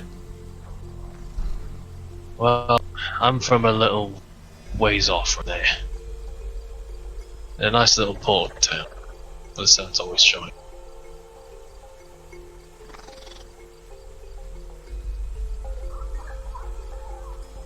So what do you do? I Do you keep away make the, things. do you keep away the bullies like the holy man? There's a slight scoff, but he restrains himself. Well, I've dealt with them, sure. I know how to deal with a bully. But mostly I just make things that people need. To either keep them safe or keep them comfortable. Oh, so you make things like Fatmia. She kind of points up towards the hut in the top of the canopy.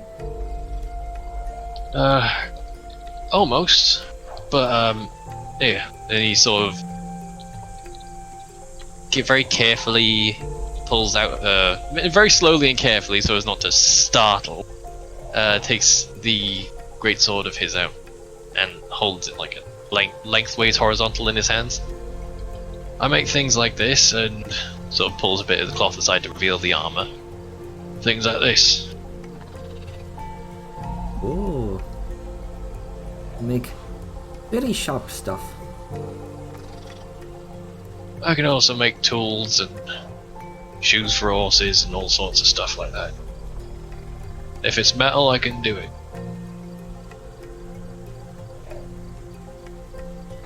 We make a lot of swords like the deep dwarves, but better. Well, I'd like to think better. But I do a bit of jewelry again.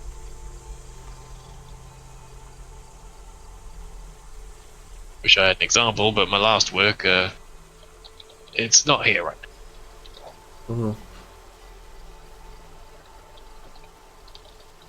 But you will keep away the bullies as well. He will soften into a smile a bit. Yeah. Keep the bullies away. Fatmia kind of gives this sort of a gap-toothed smile. Fucking killing me, Jenner. It's fun. It's torture because I have to resist so many urges. The dad feels. Child. Wow, that went dark. Vladimir kind of steps out into not quite the centre, but kind of steps out here, and she turns to Liska. I have not heard of what your story is. As the whip kind of darts over to Liska.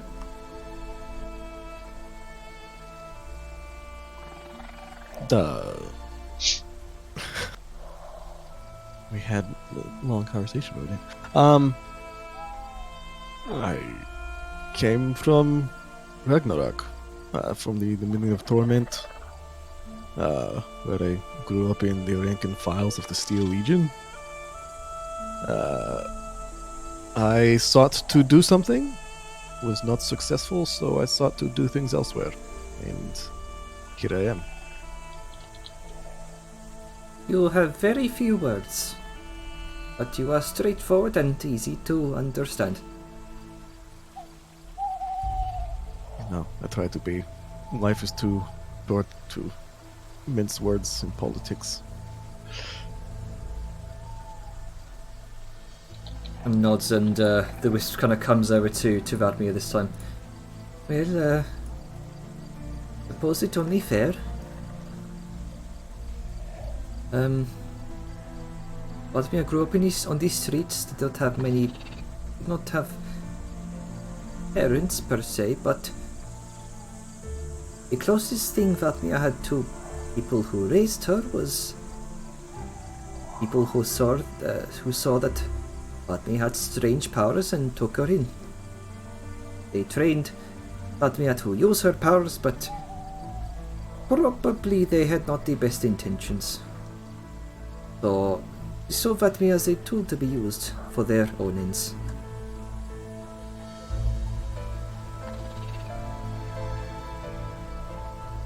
He's kind of pauses for a moment and kind of fidgets a bit. They called themselves the Silencers. As far as Vladimir knows, they do a lot of stabby stuff from the shadows to keep Ragnarok safe from chaos, both from the inside and outside, but that is what they say. Vladimir does not trust them. Lots of spooks and spies. Then Vladimir escaped and lost them in the big city, and used her powers to stay hidden for a while. Vladimir, very capable of looking after herself. And that is when Vladimir began to hear the voices calling to her, and visions of the crystal egg, and then she stowed away on the ship, came to Cliffspire, and hit aboard a guarded caravan with some very smelly fish. And came to Dunhollow, pulled the visions into the mines, found the cave system, found the visions. She found this grotto waiting for her, which was very weird. And then she used it as a place of safety while she made plans, mapped out the caverns, studied patrols, and eventually stole the crystal egg. And that is what you know. Did all that by yourself? Uh-huh. Well, that's real brave of you.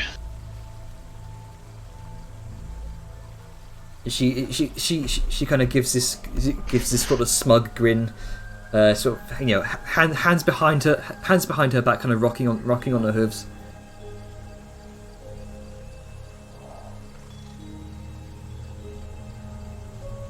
So what were you planning on doing next? You said you were gonna try and get this egg back. Uh-huh. But has made plans. She has mapped out a lot of the caves. Do you have it written down, or is it all anywhere? Uh-huh. Come look see. He watches she seems to dart off towards the large tree with this sort of there it is. Yeah, she kind of bounds off to one end of the cavern, moving with a sort of quickness and agility sort of unmatched by any humanoid you've seen before. Gnome's gonna groan in sort of soreness as he gets up. It's like, ah. And start making his way over. Kind of leaps up and swings into the canopies using a tail and arm like sort of like a spider monkey. Which as she darts off into this large kind of 10-foot diameter cocoon of hardened leaves and foliage up in the tree. This is likely where she's been staying for all this time. You hear some kind of rustling about before she kind of re-emerges carrying a large roll of multicoloured blues and purples and turquoises. She grabs one of the fruits you saw Grunker grab, kind of picks it and slides down sort of nearby vine and kind of bounds back over to your group. Now that I'm closer, the sort of hut home. How big is it? It's about 10-foot diameter. It's pretty spacious for such a small creature. They definitely. Does it seem stable? Definitely seems stable enough. It looks like it's been kind of sealed and kind of rooted together in like a tree sap almost. Does it look At first glance, does it seem like homely or just like ramshackle? You can see it's been sort of decorated with these small kind of flowers and kind of sort of like dandelion chains. Daisy chains almost. Beyond that, it seems relatively homely for what she's been able to make. She seems resourceful. All right, I'm satisfied. I'm back. As she kind of bounds over to the rest of the group, she says, kind of biting it away into the fruit, kind of swallows a mouthful, and she says, Fatima has been planning to take back the crystal she lost, and she ended up creating a big map. Fatima has studied lots of patrol movements and explored lots of caves in the months she's been down here. Fatima is a very good artist. Look, see. And she just crayon fucking. I'm expecting a double crayon drawings, and I hate you for it. It's like I'm a very good artist. Well, like. She rolls out a large kind of 40-inch diameter series of huge leaves, arranged in the sort of starfish pattern, and looks like they're stuck together with tree sap.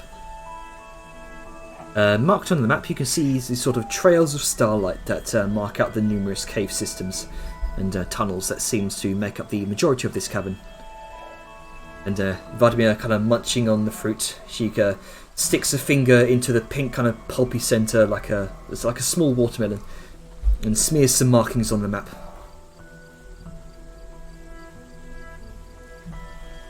There we go. Is it legible? Oh, there's a picture. Let's see. Well, I'll be fucking damned. God damn it, Gur. X marks the spot. Oh, this is big. Oh, wait, hang on. Needs global illumination of that.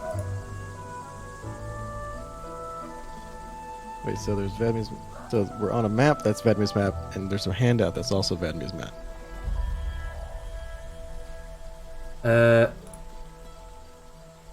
Right. Yes. Have you got? You need visual, don't you? Yeah. I mean, I have the map. I have the map open in Imgur.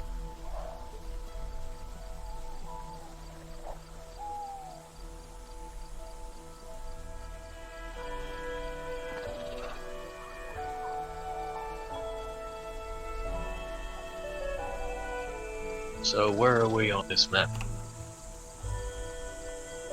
That was a character, by the way.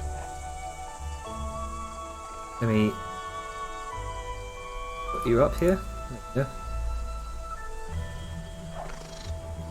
Can you see?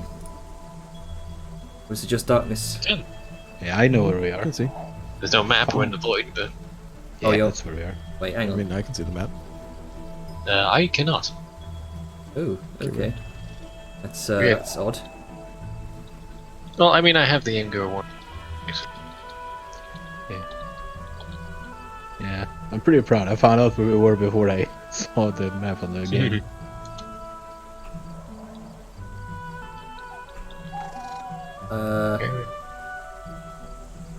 It's not showing up on the stream view for some reason. That's weird. Oof, I zoomed in and now it's massive. Mhm. That's fine.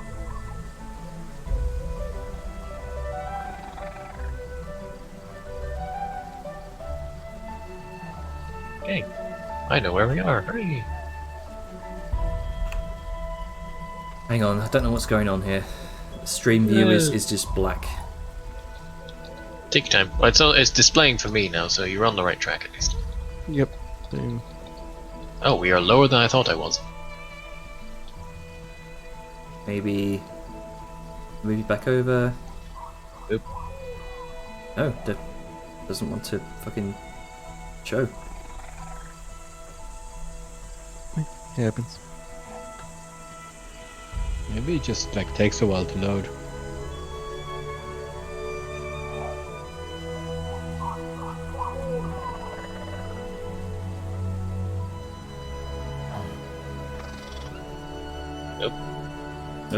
Okay.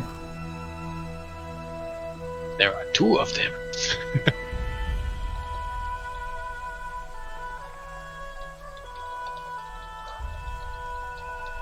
Hooray for temporary solutions. There we go.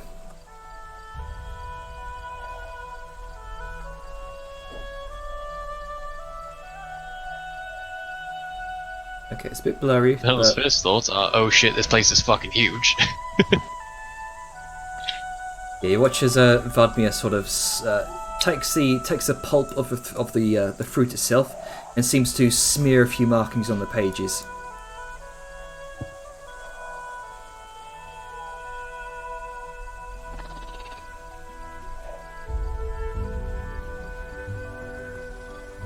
And she says, "This is where we are. I think, if I am not mistaken, you probably came in from here." Yeah, that's right.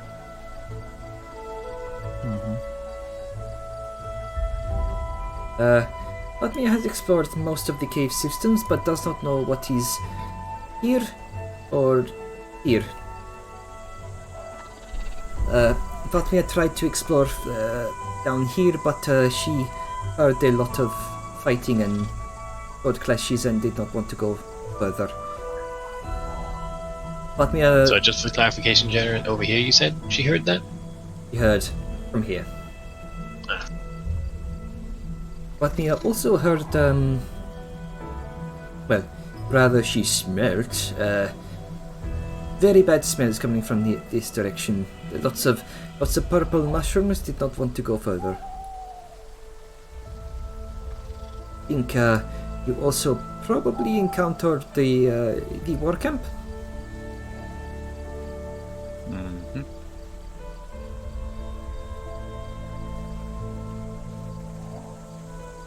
Duh.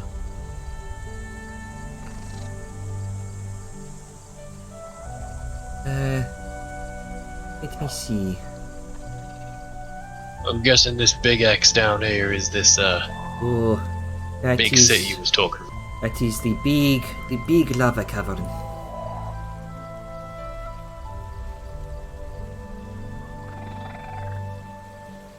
That is where the obsidian tower is, and all the tents and the factory and the chapel and the fortress.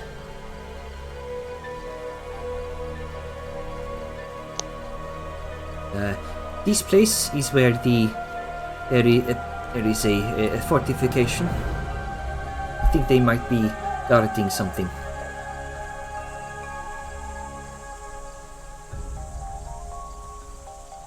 Right.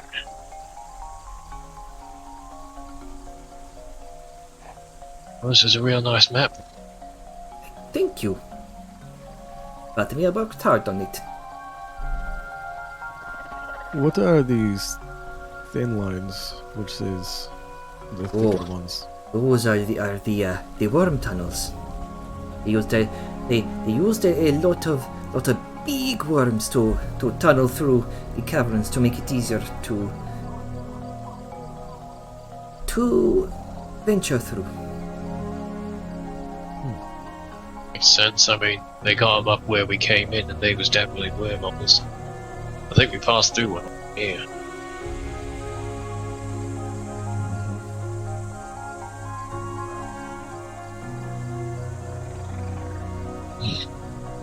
But Vatvia does not know how to get the crystal back.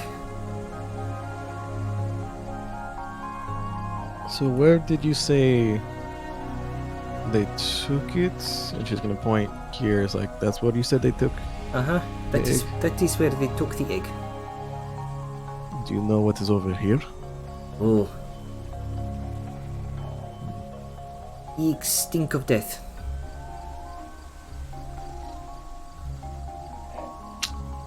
And you're definitely not leaving without that egg, right? Vatvia is not leaving without the egg. Well, I guess we will... Given that it seems most of... If this seems to be where the dwarves are located, that's probably where the princess would be. So...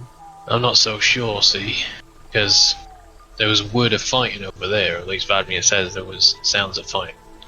Unless it's like wildlife, I don't figure it'd be anything other than an enemy of them.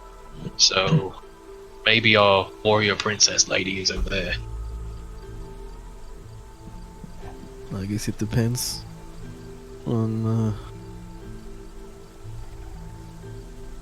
Well, I guess it just depends, because it seems you were attacked by wildlife.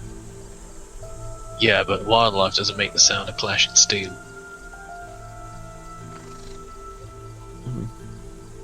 Maybe.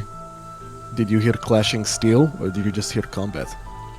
I heard what sounded like the clashing of swords. I think they were fighting something. And even if it's not, there's that fortification.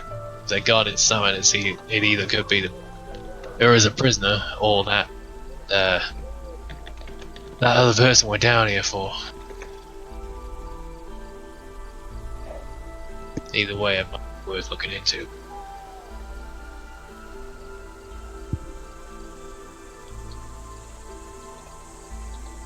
Did any of you discover anything that we should add to the map? Nope.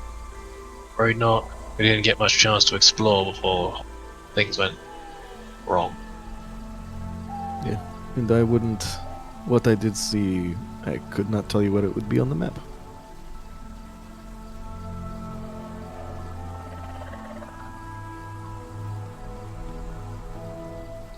Right then. Alright. He's gonna sort of clap his legs as he stands up. It's obvious this has gotten a lot bigger than we thought it was. And it's definitely gotten a lot more serious. This isn't just a job anymore. So, if you pardon me barking orders about, I'm gonna sort of gesture to Grunker. Grunts, you got that stuff from the tent, right? Yeah. Arja, can you take a look through some of this stuff? Put that nosy nose to good use and see if you can find any useful details in these documents. Of course. Let me just have a read over. Grunka hands him over all of the papers that he found. He's gonna hold the journal and can you read this? May I see? Sure. It's in Undertongue. Ah, yes. He's gonna flip it open. Okay. And he's gonna silently for a minute, he's just gonna read over it. Okay. Okay. Yes, I think I've translated it. Well, you look over that. Liska, you got some of them crystals left, right? You didn't smash all of them? Yes. So, do you think you could take a look at them? Maybe we can do something. Might make moving around easier if we could get them working somehow. Well, from what it seems, if there's no crystal waypoint to go to, you can't go. And since I feel, a majority of them, I do not think it would matter what we think. Well, worth looking at all the same. If it turns out to be a bust, then we know it's a bust, but if it can help us, then it'd be good to know. You sure? And she just tosses one to Sam. So catch it. Okay, so first off, Aja, as you're reading through this journal, it appears to have months and months of kind of journal entries throughout, dating back pretty much all the way until 2048 AE. So that's like 7 years. That's I can double check the date. Current date. About 4 years. I thought it was 2055. It's 2052. 2052 Okay. AE. Best you can tell, there are about 24 entries of note that you kind of pick out from the rest. What we could do here, for the sake of the recording, some of these are paragraphs, others are small, short sentences. From what we could do is, I could read out these one by one. You could chime in at any point.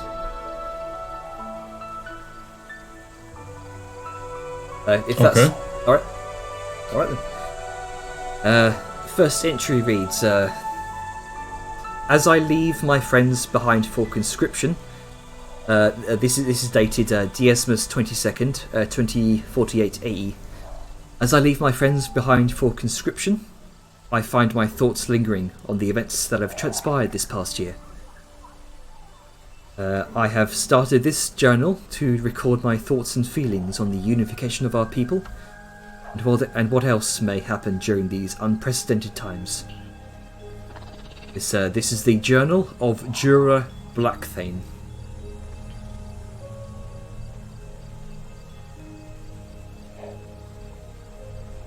That's the first. Blackthane. Jura Blackthane. Okay. The second entry. Oh, go ahead. Oh, I was just gonna chime in. Where did you find this? In the tent. I see. Yeah, seemed like the main tent from what we saw, and I know it's the higher ups of the higher ups, but definitely some commanding forces there. Bear that in mind. Okay. I'll go on reading aloud. Okay. The second entry is Jandus 1st, 2049 AE. It says, I have time to think to myself as the battalion settles camp in the Crystal Fields. I already miss my mother. I remember tales told to me as a child of when the Ashbite clan fractured into 6 warring family lines during our banishment underground. I was told tales of the infighting between them, all claiming to be of the true lineage to the Martyr King. My ancestors are of Flamekeeper blood. We are a proud people who take the deep fires and bend them to our will. We have the strength of will like no other. None could stand in our way all those hundreds of years ago. But with the perspective I now have from the past year, it all seems petty now, as my clan has a new role to play in our race's rebirth as a unified people once more.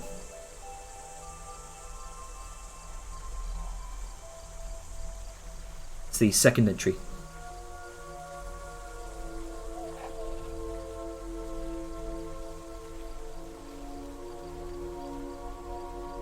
continuing to go on reading. Sure. I mean, I might skim a little bit to see if there's important information. Unless everybody wants to just hear the lore. My intent was that while we're resting in here, that people could do various things, and I feel like 7 years worth of journal entries would probably take a while anyway.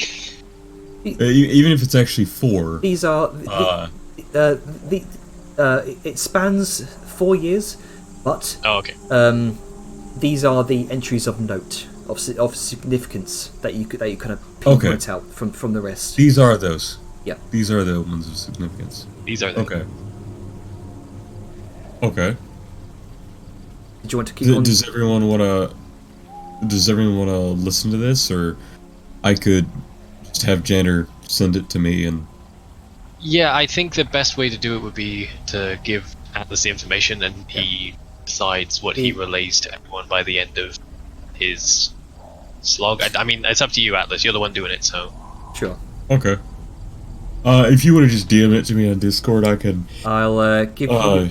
I can share. This is more for the benefit of the recording, but I can give you the handout.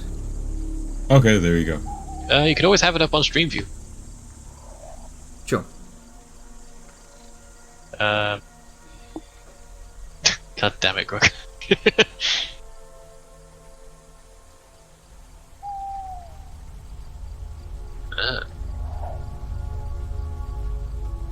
That is a lot of information. Too long, didn't read. What do you think I palmed it off to Azure? Yeah. I was about to say Avon and then Atlas and Azure. It's all melded together. I'm going to slowly scroll through this for the recording's sake. Yeah. Got it. I think my summary is pretty accurate. Joe Kilmer is so hot. Alright, so what's everyone doing? I was gonna wait until that bit was done. So, Liska, you said you saw some of the places while you were bouncing around. Was there anything you noticed? No. I'm sorry, can you say that last bit? Was there anything that you noticed that might help us? Like, did you see structures or certain kinds of things? So, mostly just different colored mushrooms. There was one room that was just full of deep dwarfs. That was fun. But then I got away, and then there was just a room of darkness that was just a bunch of small things attacking. And then, yeah, that's mostly it. Just a bunch of different mushrooms, tiny darkness, and then just a room full of deep dwarfs that were very surprised by my presence. I can tell you that. But, yeah, I imagine. But yeah, Woman of your size suddenly appearing out of nowhere and disappearing.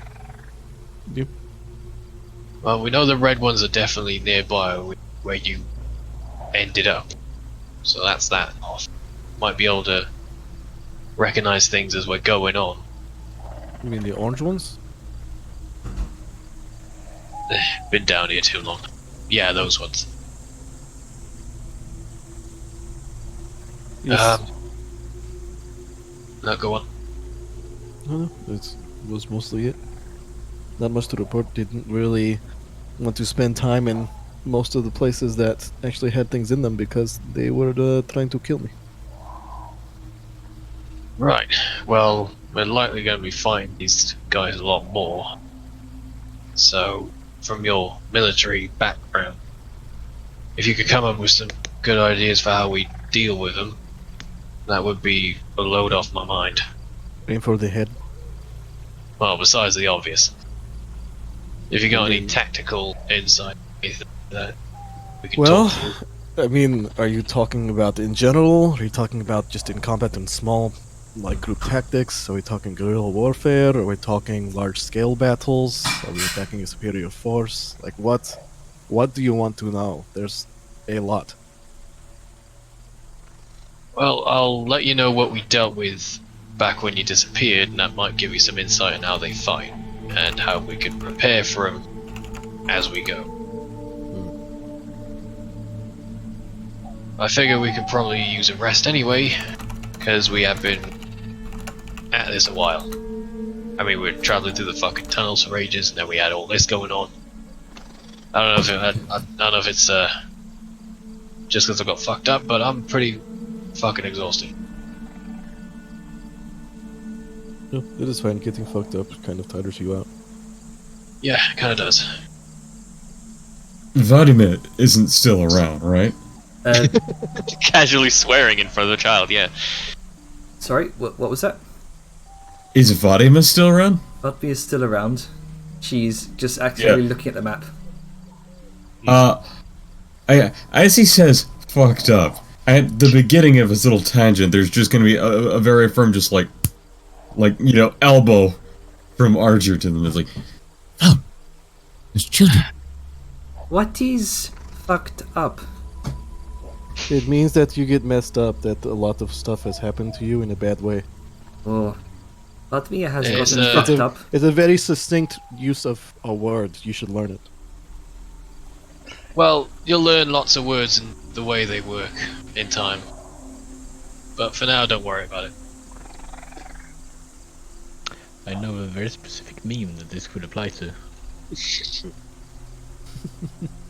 But yeah, It is a funny word. it is.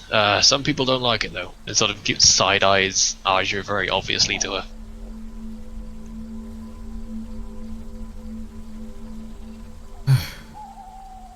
I teach the kid to swear. Liska tells her how to say it in demonic. Well, then we'll chuckle. There's a turn. So, Liska looks at him like, what, you'd said to do it. out of character, I would like to petition for a long rest. Yeah, we figured. Yeah. Out of character, I would say that's a good idea. We can then also use that time to agree upon a plan of action. Exactly, and also in character gives us time to do the delegated actions. And I will say Valen will be discussing with Liska about like what they fought while she was gone, possible ways they might operate in terms of tactics, and just generally discussing how would be best to fight these guys, presuming we come across them, because we're likely going to go into areas where they are more common. So knowing how to fight them best would be the best thing to do. If that makes any sense, I'm flying by the seat of my pants here. No, yeah, I mean, it does. You're basically trying to figure out how to fight something.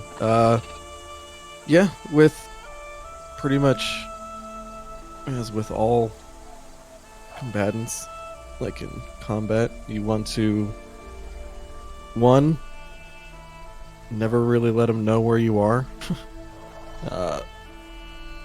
If they do know where you are, make sure that you're somewhere else. Misdirection, all that fun stuff. Also, guerrilla tactics, if you're having a smaller force, if you can't, like, sit down and do a war of attrition. Yeah, All that like, shit. yeah, all the Sasu. DM'd you a So couple of it's- things, Atlas. Oh, yes.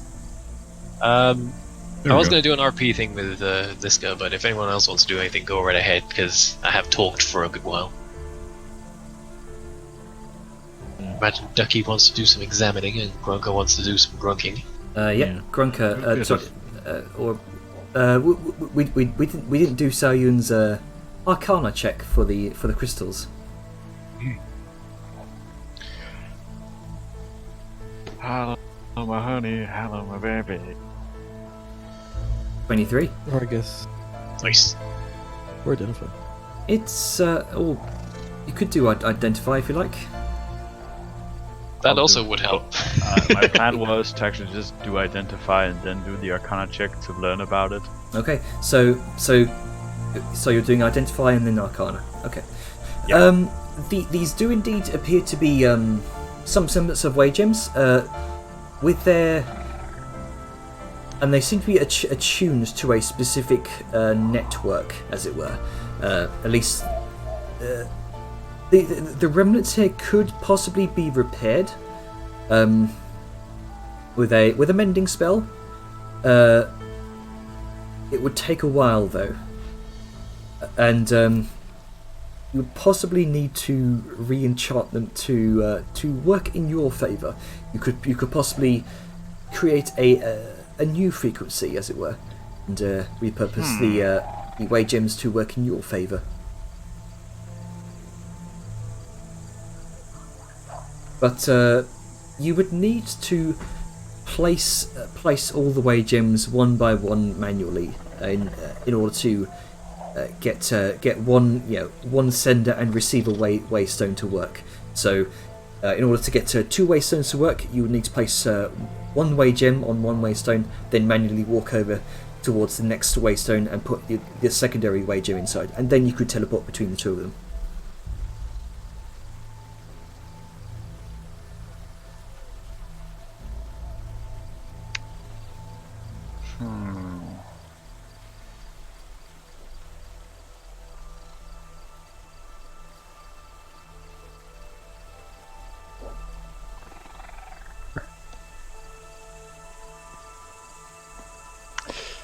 This gives me ideas, but I need time to think.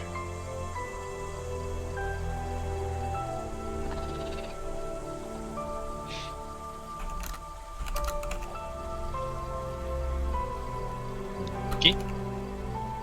Groka's also reading the journal, by the way. Okay. Just peeking over Aj's shoulder. Yeah, pretty much. What does that mean? No, Groka can read. Come on. I know, I'm teasing. I imagine he's actually incredibly literate when it comes to his own damn tongue. Oh yeah, for sure. I mean, one of his 2 tongues, I guess. Yeah. Well, he's original, I imagine he's most comfortable with that.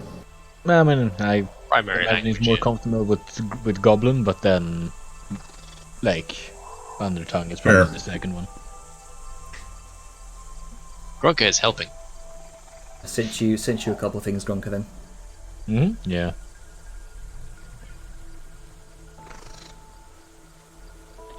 Right. If I may then, a little bit of RP skit with Liska while they're discussing things. Sure. As they're talking, Dylan will sort of pause for a moment. So, kid, you've been around them longest. You have any? Her, yes. Yeah. Doesn't this seem? I don't know demonic culture as well as most, but this is odd, right? This is wrong and off. For her to be way underground by herself.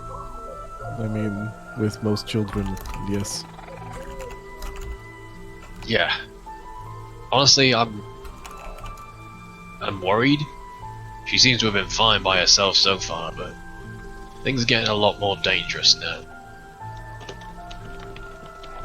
I mean, she's been down here for a few months. She's been able to infiltrate and steal from armed dwarven individuals. It would not surprise me if she can go on for a very long time, but, being a demon and all. But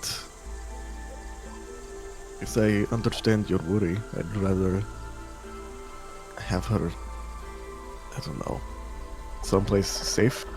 Not that the world is safe, but Safer than underground, right next door to some very angry deep dwarves.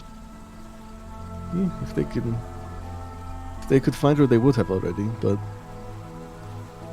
I don't know. I feel like she comes and goes with relative ease. But again, I think my issue is if we do get the egg, where would she go afterward? Yeah, I was thinking the same thing. I wanted to bring it up, but I figured it might have complicated. And she's been doing well so far, but with us coming here, it's put everyone on high alert, so might not be as easy for her.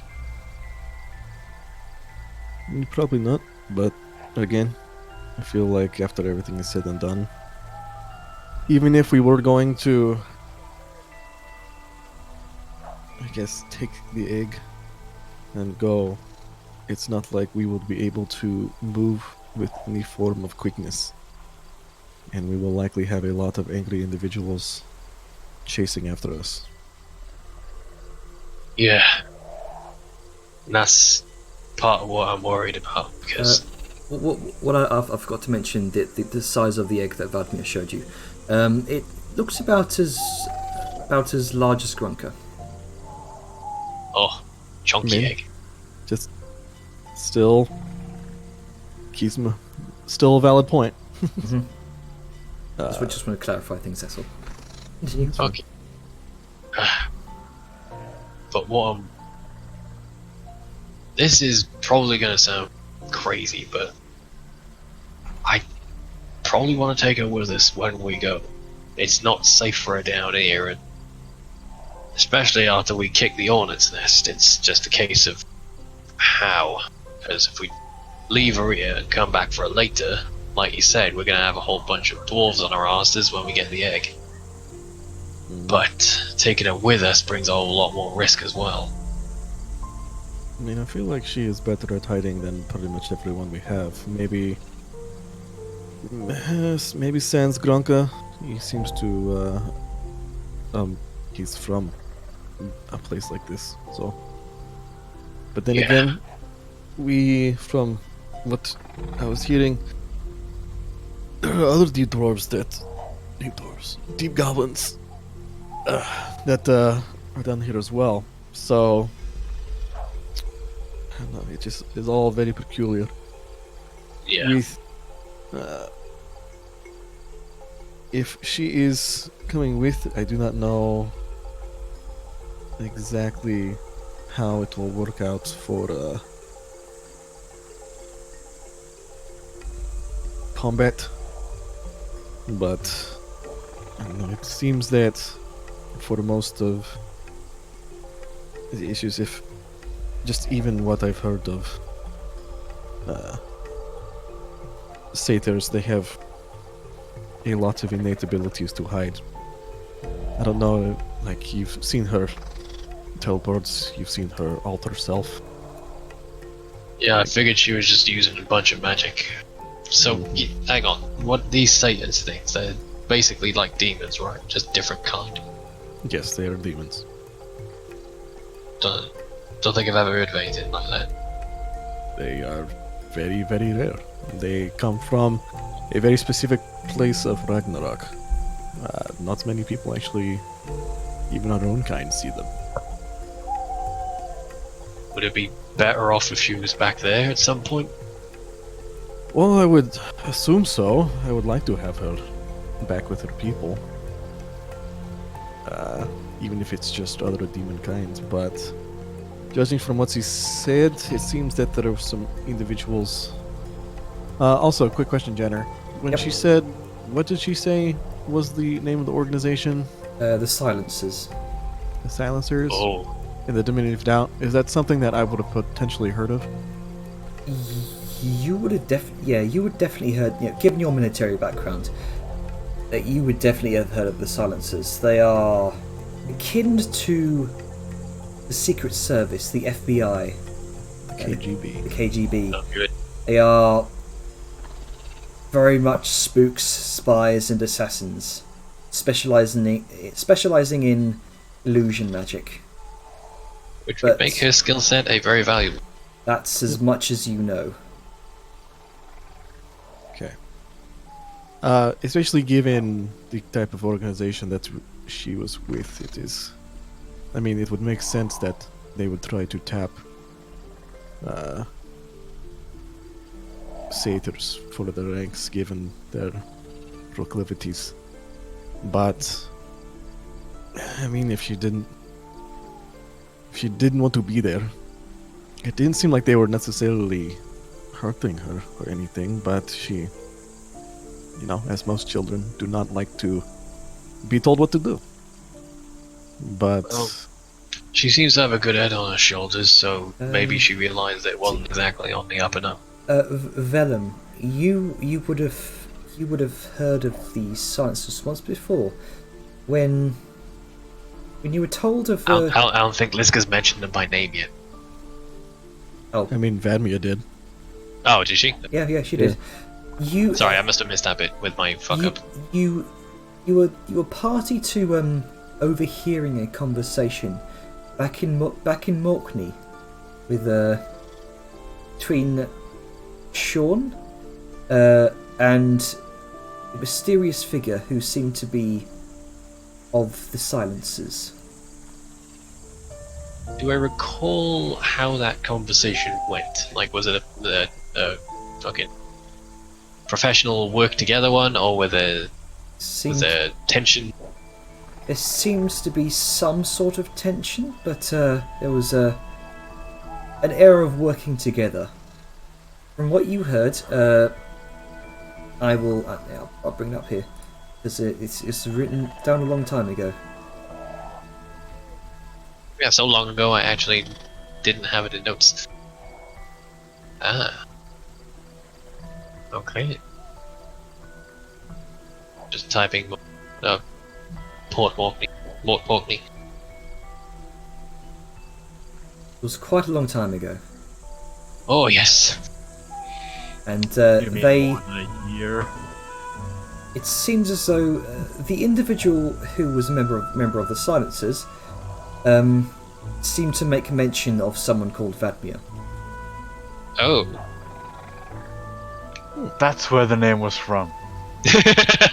we have lifted a weight from Ducky's mind. Full circle.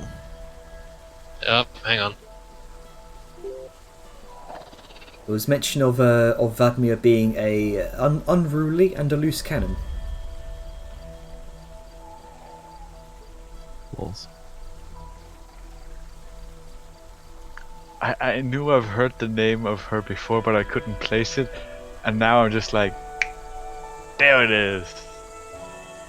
God fucking damn it.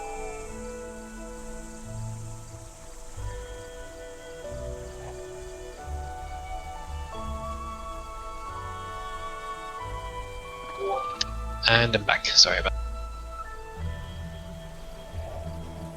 Yes, that. What did I miss in those 2 seconds? that's where you've heard the name of the Silencers before. Right. Well, that triggers some things that Bone will keep to himself for now for not complicating things. Right. So probably should be thinking more about short term at the moment anyway. If we get around here, then we can worry about that. Well,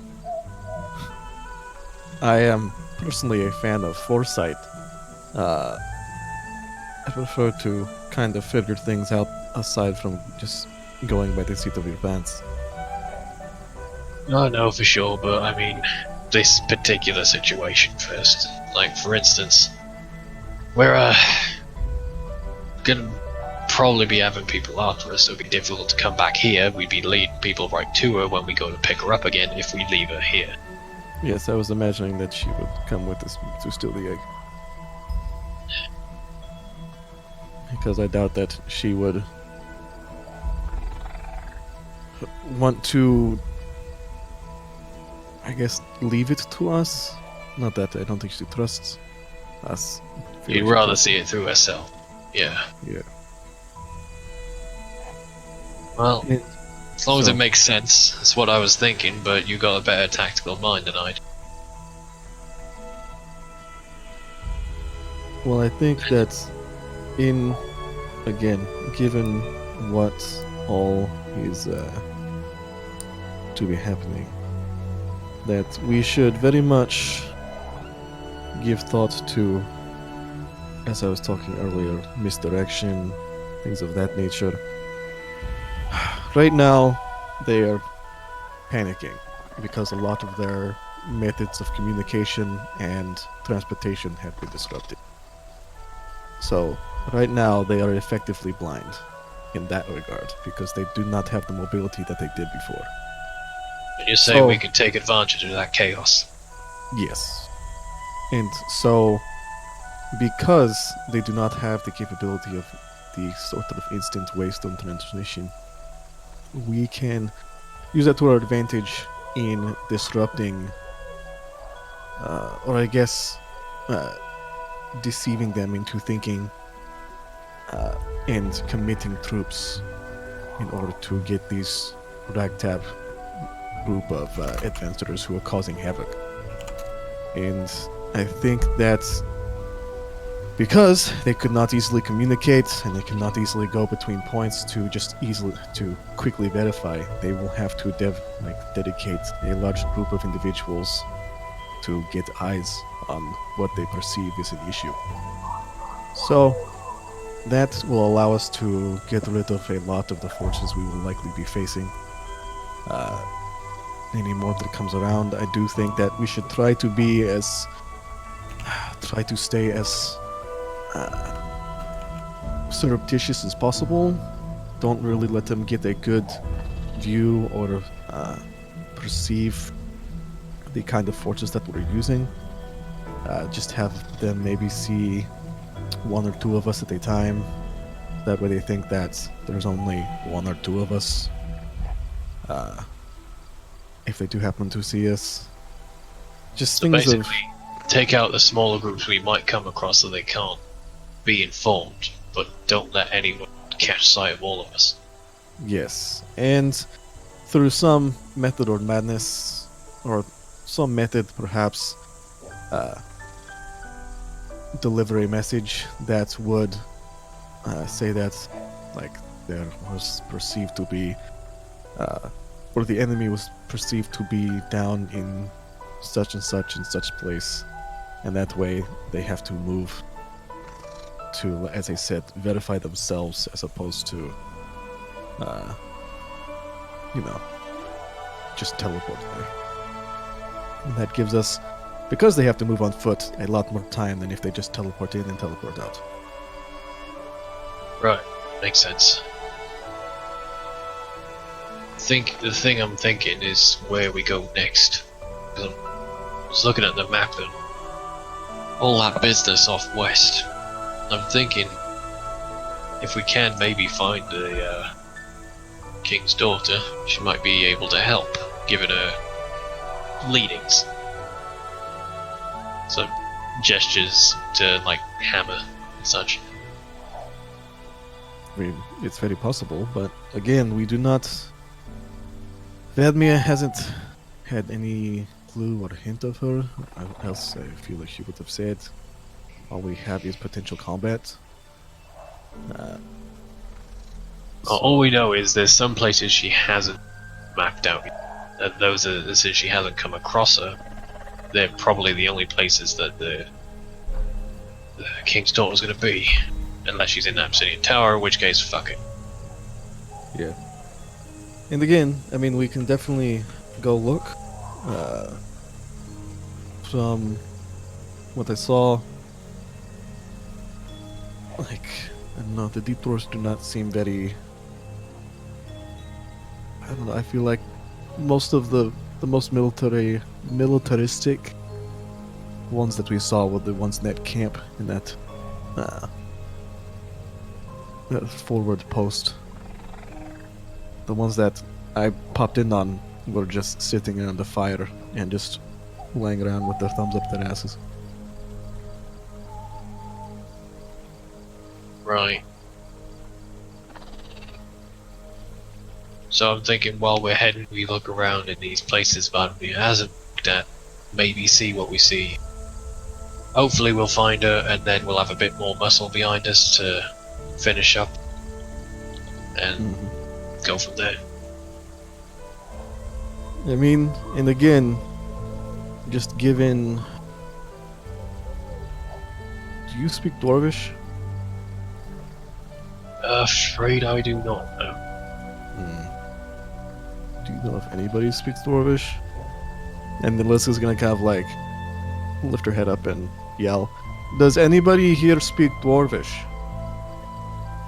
Saga And goes up. looks at her like, no, but I kind of wish I did. Okay, so she looks at Hodger. Would you be okay with potentially being the go-between between us and the princess? Sure, of course. I'd be happy to. Okay, because I feel like she won't. She's been having. All she knows right now, if she is surviving, is just deep dwarfs and perhaps goblins. So, hearing things that aren't deep speech probably help us in the long run. Comforting. Sounds good. And so, she is going to then. I'll look back at Vellum. So, because in the end, the attack on the tower to get the egg is going to. It's pretty much going to be the last thing we do, because after that we will have to get out of these caves. Oh yeah, fucking definitely. I very much support going and just exploring a bit more of the map and just getting a better sense of what all is around here. Perhaps the fact that we know these worm tunnels is very helpful, because it helps us actually take shortcuts and to know where enemy troops might be coming from. So that is going to help, because as far as they know, they will likely operate under the assumption that we do not know the worm tunnels. So they will not be anticipating us using their own secret pathways against them. Devious and perfect. It's like the Jeffrey tubes in Star Trek. I'm gonna say Epstein. Bodmir looks to be busy making daisy chains, and then Dahuria's kind of perk up at the mention of the tunnels and kind of wanders over and says, Bodmir has been making plenty of use of those tunnels to hide. See? Seems like they're reliable then, at least. Uh-huh. But we will have to remember that I imagine the worms are continuously making tunnels. So there might be, just keep an eye out in general for tunnels that are not on the map. Yeah. Vladimir, Yes? you've been avoiding all the dwarves until now. Besides your little disguise tricks and all that business, how good are you at keeping out of sight? She kind of and she vanishes. And you hear, I am very sneaky.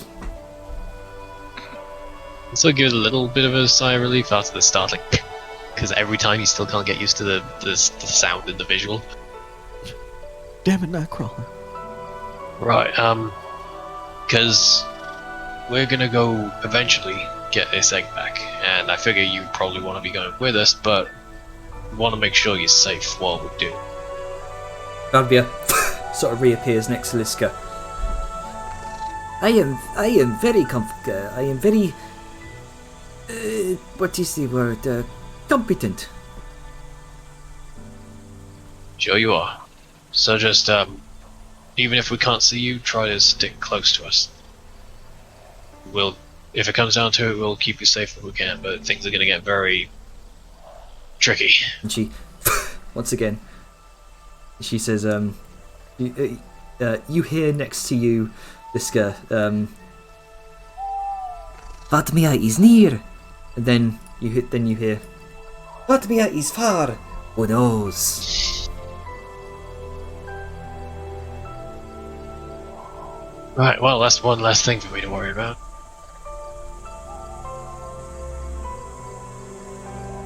You see,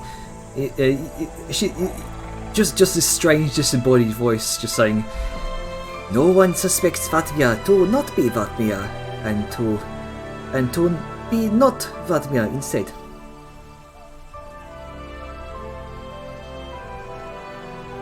Right, well, just don't lose us and stay out of trouble. But me, I shall May stay end up having a fire unseen until the last moment.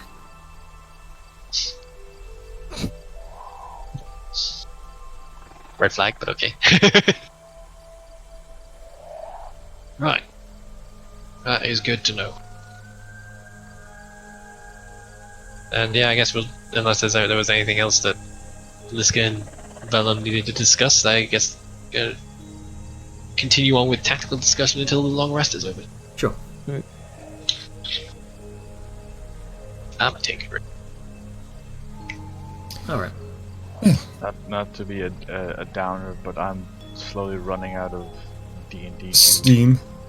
Yeah. Yeah, Yeah. I know it's an impromptu one, but if everyone's feeling the energy drain, I have something I can leave it off on, if we want sure. to wrap this up. I mean, we got tomorrow, so it's not like it's a depressing thing that it's ending a little earlier, but yeah, gotta have energy. And then we can sort of launch into the plans next time. Yeah. So, I can leave us on a cool note that Jenner sent me. Oh yeah, I've been waiting for that juicy goss. I was reading over this with Grunka here, and there's a very disturbing revelation. Listen to this. The 2nd of Mardus, on 2051 AE, we have begun encountering multiple attacks all across the front lines daily by a previously unknown foe. Higher ups describe it as a territorial war. They describe them as insects and spiders in humanoid form. Some carried blades, others used tactical ambushes. We may not be the only civilization seeking to claim territory down here. That was only about a year ago. Worse yet. Do you want to tell them about the Pale One? Yeah, and I've come back to those spider people. But, Pass the book over to Grunka. Yeah. Here you go, So, gotcha. let's see. Which passage should we take? I should probably. So, instead of just reading from this, so apparently, some of the deep dwarfs have been getting some nightmares and waking up with the blackness around their eyes, and then they just kind of started acting weird, and then they talk about, or she talks about, how their people were enslaved by something, but then they were freed by their now king, I assume. I don't really know who they are referring to. But he had a stone. A bright blue crystal that was apparently given to him by the Pale One. Other way around. Right. Sorry. He found it in a pact with the Pale One. So he found... So the Pale... No, wait. So the Pale One gave him the crystal, right? Or No. did the crystal lead him to the Pale The One? Pale One took the crystal. Right, he used... Oh, right. He gave the crystal to him. Right, in There you go, it's fine. Grammar's hard. Yeah. So, yeah. So this crystal egg thing, maybe, that Vatmia is looking for. Apparently he, Could be. maybe. It was a blue egg, right, Vatmia? Bright blue. It looked like this. And once again, she kind of holds up the illusion. All of you are seeing this for the first time, except Liska. Ah, yes. That's... It does look like an egg. Anything I could do to like study that? Make an Arcana check. Or rather, what aspects of it are you trying to figure out? It's very limited because I don't know a whole lot on it right now. But I guess Arcana would be appropriate. Magical nature, sorceress origins, utilities, powers. Like, if I have any lore about this magical item, not necessarily, the history of. The great King Thardiel, took this in 2044 or something, but Or about whatever the fuck it is. Oh yeah. So I think Arcana would be appropriate for what I'm trying to understand. Alright, go ahead. Oh, 16. 16, not bad. You've certainly heard of not so much the can't feel the radiant power of an illusion, but you can certainly make the connection of the colour, the bright blue, kind of cyan white blue colour. Seems as though it's similar in colour to astral magic. The magic of the ley lines. Space. The final frontier. Astral magic, ley line magic is raw. It's raw, unflavoured magic, as it were. This is where all types of magic come from. This is your raw magical power. Beyond that, difficult to tell.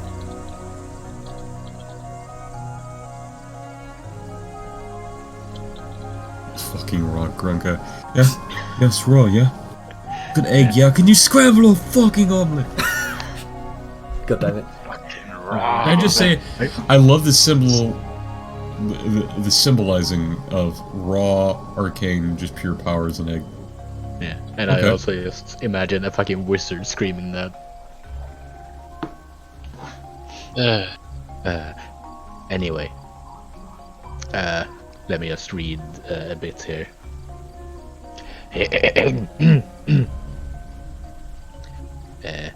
I was born into slavery, we all were. While the 6 clans bickered, a foe they were all too ignorant to see rose up to prey on them. And before they could unify to fight back at it, it was too late. Our peoples were enslaved not by chains or iron, but by the mind. For generations we served as food, vessels for reproduction or labor for the creatures too terrible to describe with quill to parchment. Our kind remained in servitude for hundreds of years. Many escaped, which is how this tale was told for a generation, but we are now free. As I march, I think on who we march for and the cause that we decided for ourselves to, That we dedicate ourselves to. Sure. It's at times like this that I find solace in the trials that the great Uniter went through.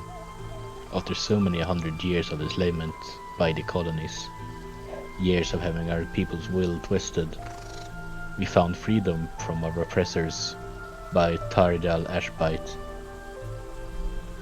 Bite. White, yes. Yeah. I believe he was sent by the Vaishya spirit of Nogdur himself to liberate his people, to escape our oppressors' grasp, and wander the darkness for 10 years seeking answers to his people's freedom. using a bright blue crystal to light his way, and he found it in a pact with the Pale One. In exchange for the crystal, the Pale One will grant him the strength to overcome our slavers. He sacrificed everything to save us from our fates as thrall to monsters. The Pale One came to our people a generation ago and answered our prayers, while we were still prisoners in our own minds. And by the command of Faridal, the Pale One shattered our captors and enslaved them as they did to us. It was on that day our people, our civilization, knew that Teradal was the mature king reborn. The clans and our former slavers were reunited under his banner. So, that's probably not good. Yeah, that doesn't sound good. And, yeah, so, they're also having nightmares and, yeah, people having the black eyes being different and weird. Let's see. A creature came to our campsite today, accompanied by two of our own kin, dwarven priests cloaked in dark cloth. The creature was tall and thin, was unmistakable one of our people's former slavers. I have seen their description in old tomes back in our clan's library. To see this creature firsthand shook me to my core. Those with bruised eyes treated it with reverence and respect. The cloaked dark priests most of all. Our captain exchanged word with it, then it spoke through the priests. It brought us decree from the king Theradal himself to march on the Cinderdale cavern, 1,200 miles southeast of here. Within the grand obsidian tower would be constructed. Within it, the grand obsidian tower would be constructed, and from there we would command our retaking of the surface. We all watched and listened to the decrees, and when the creature and the priests turned to me, I saw their chilling gaze, like it was peering not at me, but through me. Stranger still, the creatures too had bruised eyes, while the priests did not. So, there's some weird, like, double playing going on here.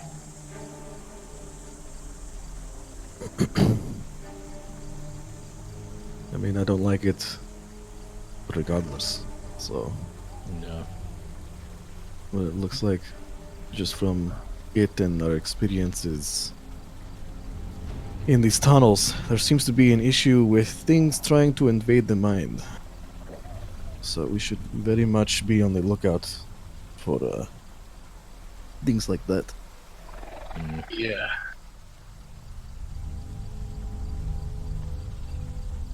One of the creatures came to me, escorted by two priests hooded in black. They gave me a decree from the king, Faridal himself.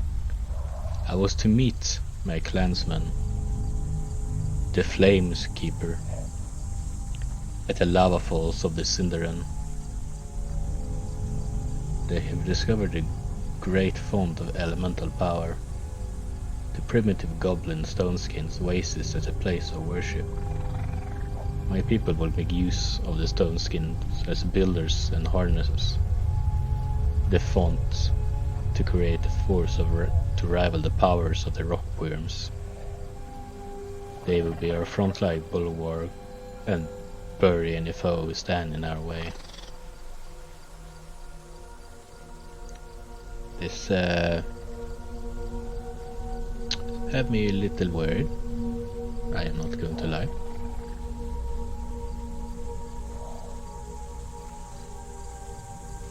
Vladimir kind of turns to you, Grunker, and says, I think I know what you are talking about. Oh. Big men, wreathed in flame. And dark iron armor. Vladimir has seen them come from the chapel at the distant end of the magma cavern.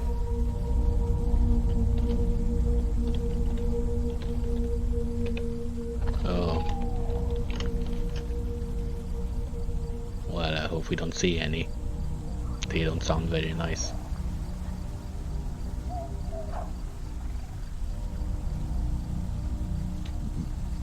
Is there anything else in that book? There's a lot. Let's see. The princes of the false king have been captured. I imagine their shield men were dispatched in an ambush or have been lost to the caverns, and the princess was incapacitated and taken away. Now the false king is more vulnerable than ever. News has spread between the higher-ups that General Kilvar himself has located the thief and found the crystal, but the thief escaped into the tunnels. He wrote about me? The dark priests have ordered a search for them. I overheard the dark priest ordering General Kilvar to gather a small force of our finest worm riders to lay siege to Dunhollow. They were led by Grand Warlord Korovun, the general's right hand. Their aim seems to be to capture the false king. For a purpose I do not know. Of both him and his daughter in hands of the Terranal. The Surface Kingdom has no line of succession, and the clan Ashbright might take its rightful place once more. All of Mayland will give our kind the respect it once solely lacked. And then the last entry. There is an alarm across the camp regarding invaders from the surface. We shall find them. And that will be 1 week show.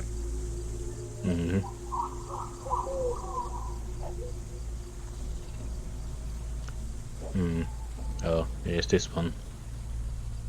I overheard the captain last night speaking with one of the creatures our kind formerly called masters. It was accompanied with one of the dark priests. There was mentions of 2 figures that they were looking for, an exile and a thief. A search party was dispatched and given orders to locate them. The most I could gather was that the exile was in hiding near the caverns of lavender fungus. The creatures and the dark priests seem intent to find them. They also seem intent on finding the crystal that the thief possessed. For what purpose I do not know. Perhaps this is the same crystal that Terranal exchanged with the Pale One. One thing is for certain. These two figurines represent a dangerous threat to our effort. I pray to Nogdur's spirit that they find them. Who's the exile?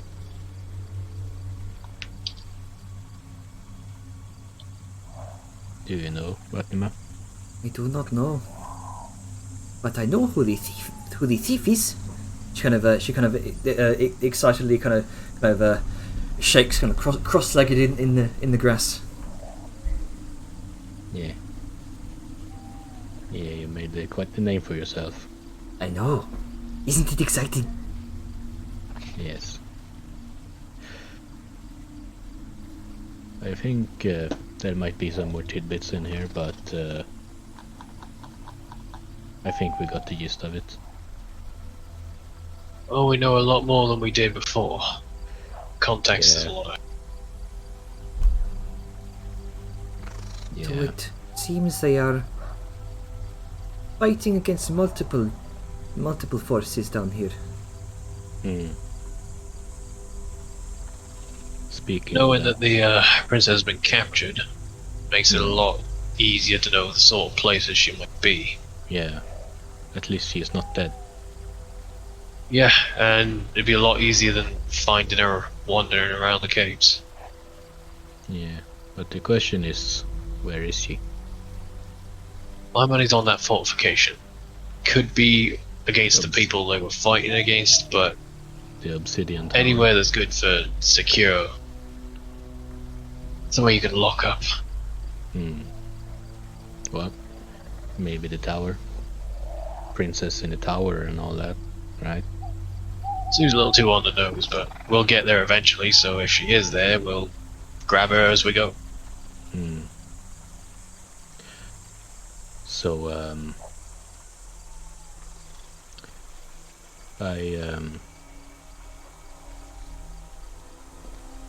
I think I know what these spider people are. Grunka takes out a skull.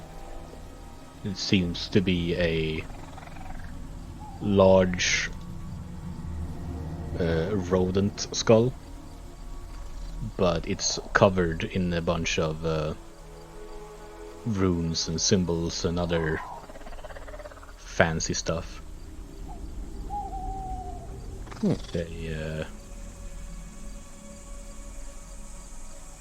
They might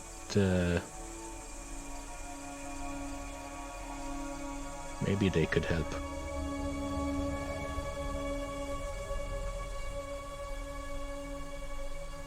And I think that's a good place to stop. Right. Well, we know a lot more, so let's try and get a bit of shine before all hell breaks loose. With that, shall leave it off there.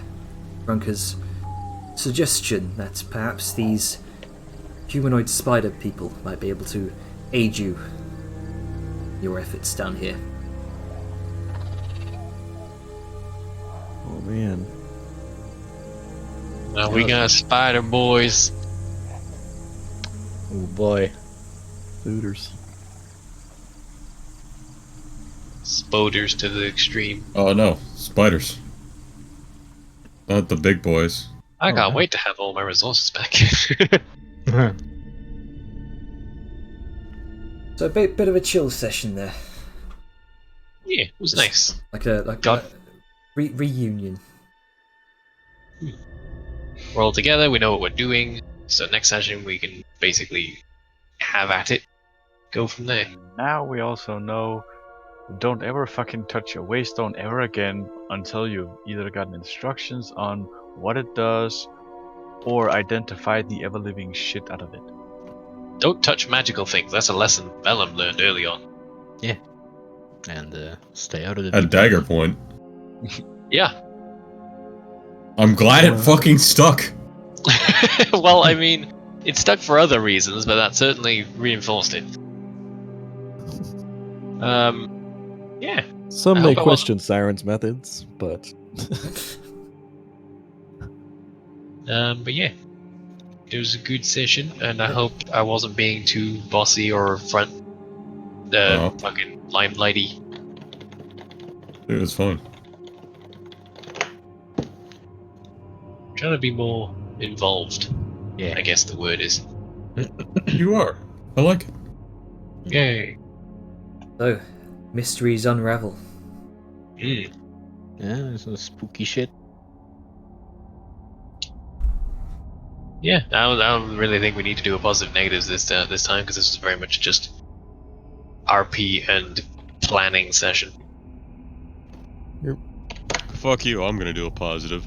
Well, I'll do a I positive love- as well, but continue. I love seeing fucking more Grunka Gab interaction.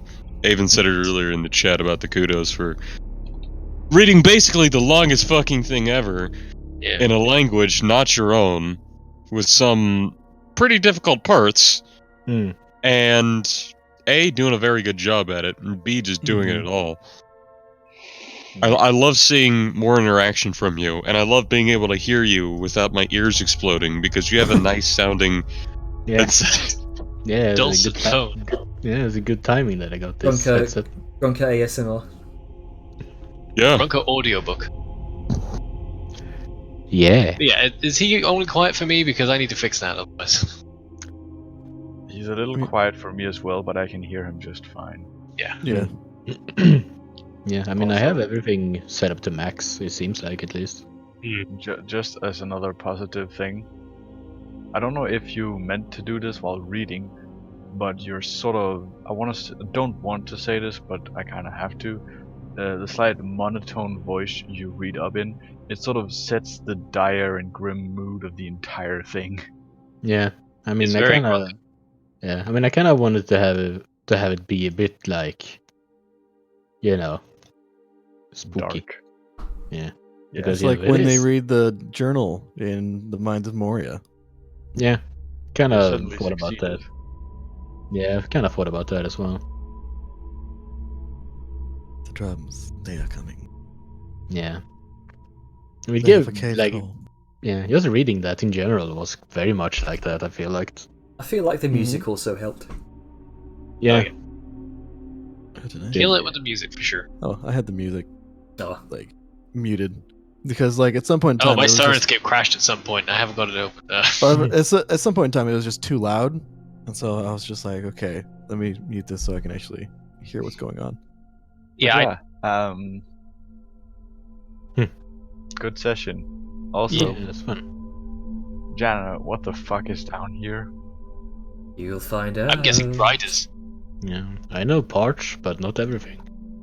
Driders, we're gonna fucking Yeah, find we just come Driders. across Driders. It's like basic ass fucking D&D Driders that makes no sense. No, because striders are elves and spiders. Elves do not exist in this world, so the I only mean, Yeah, but it'd be a real Points at fucking Vadmia. curveball. I what mean, if it's like hear me what out. if it's The, satyr the only spiders? logical conclusion would then be dwarves Beta. and spiders.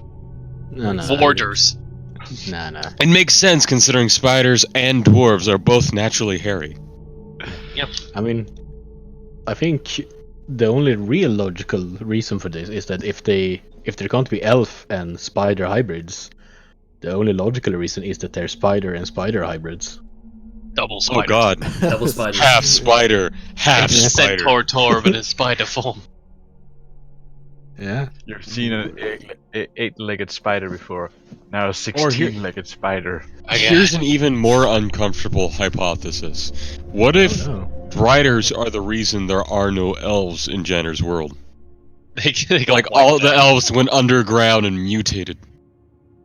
So like The world's the weirdest hibernation. what's it, the Fallen, or what are the things in Skyrim? Oh yeah. The Falmer Yeah, those fuckers. Yeah, Falmer.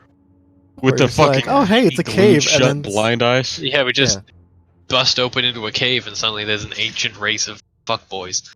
yeah, that like are really powerful. Like you're just like, wait, why am I dying so quickly to these guys? Well, time to make Oh, them extinct no. again. Yep. Can I just Oh, no, say the I love centipede. the idea of some races or creatures just inherently being superior and like this driving antagonistic force. Like, no, yeah, it's not fair. They're just better than you, and they want to conquer the world. So good luck. You know. I mean, I we can't kinda help picked but that feel- up with Atlas Yeah. and Balthazar. Well, with Atlas. Yeah, it's the racial superior. No, the idea of like Jenner just setting up like the pale one and these things is like I feel like we're a lot of things point towards the lithids, but we're getting a build up for a big reveal of some also be badass vampires, I secret think. group.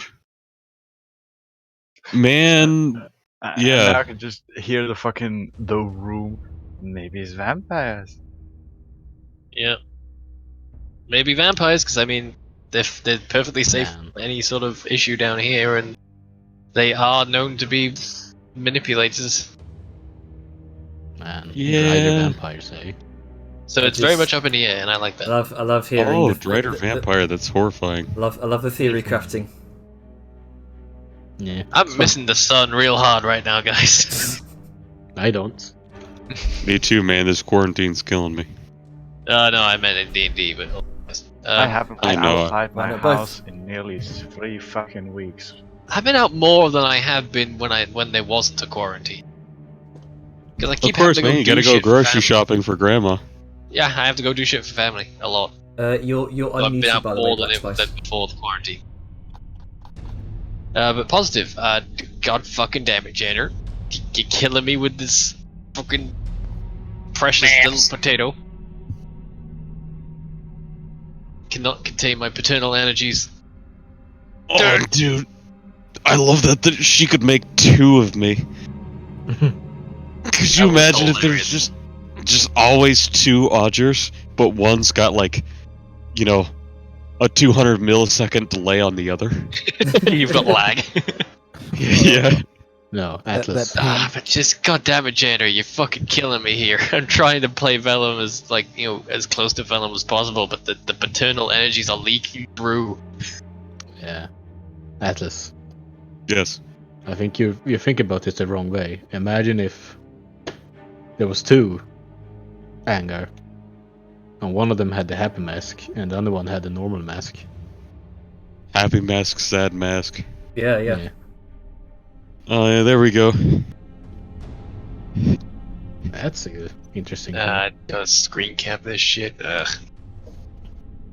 Yeah. So I was looking at what Avon typed. So if no one else has got anything to say, I can probably just stop the recording here. You're All right. Sure. Yeah, I think it's safe to do so. 3, 2, 1.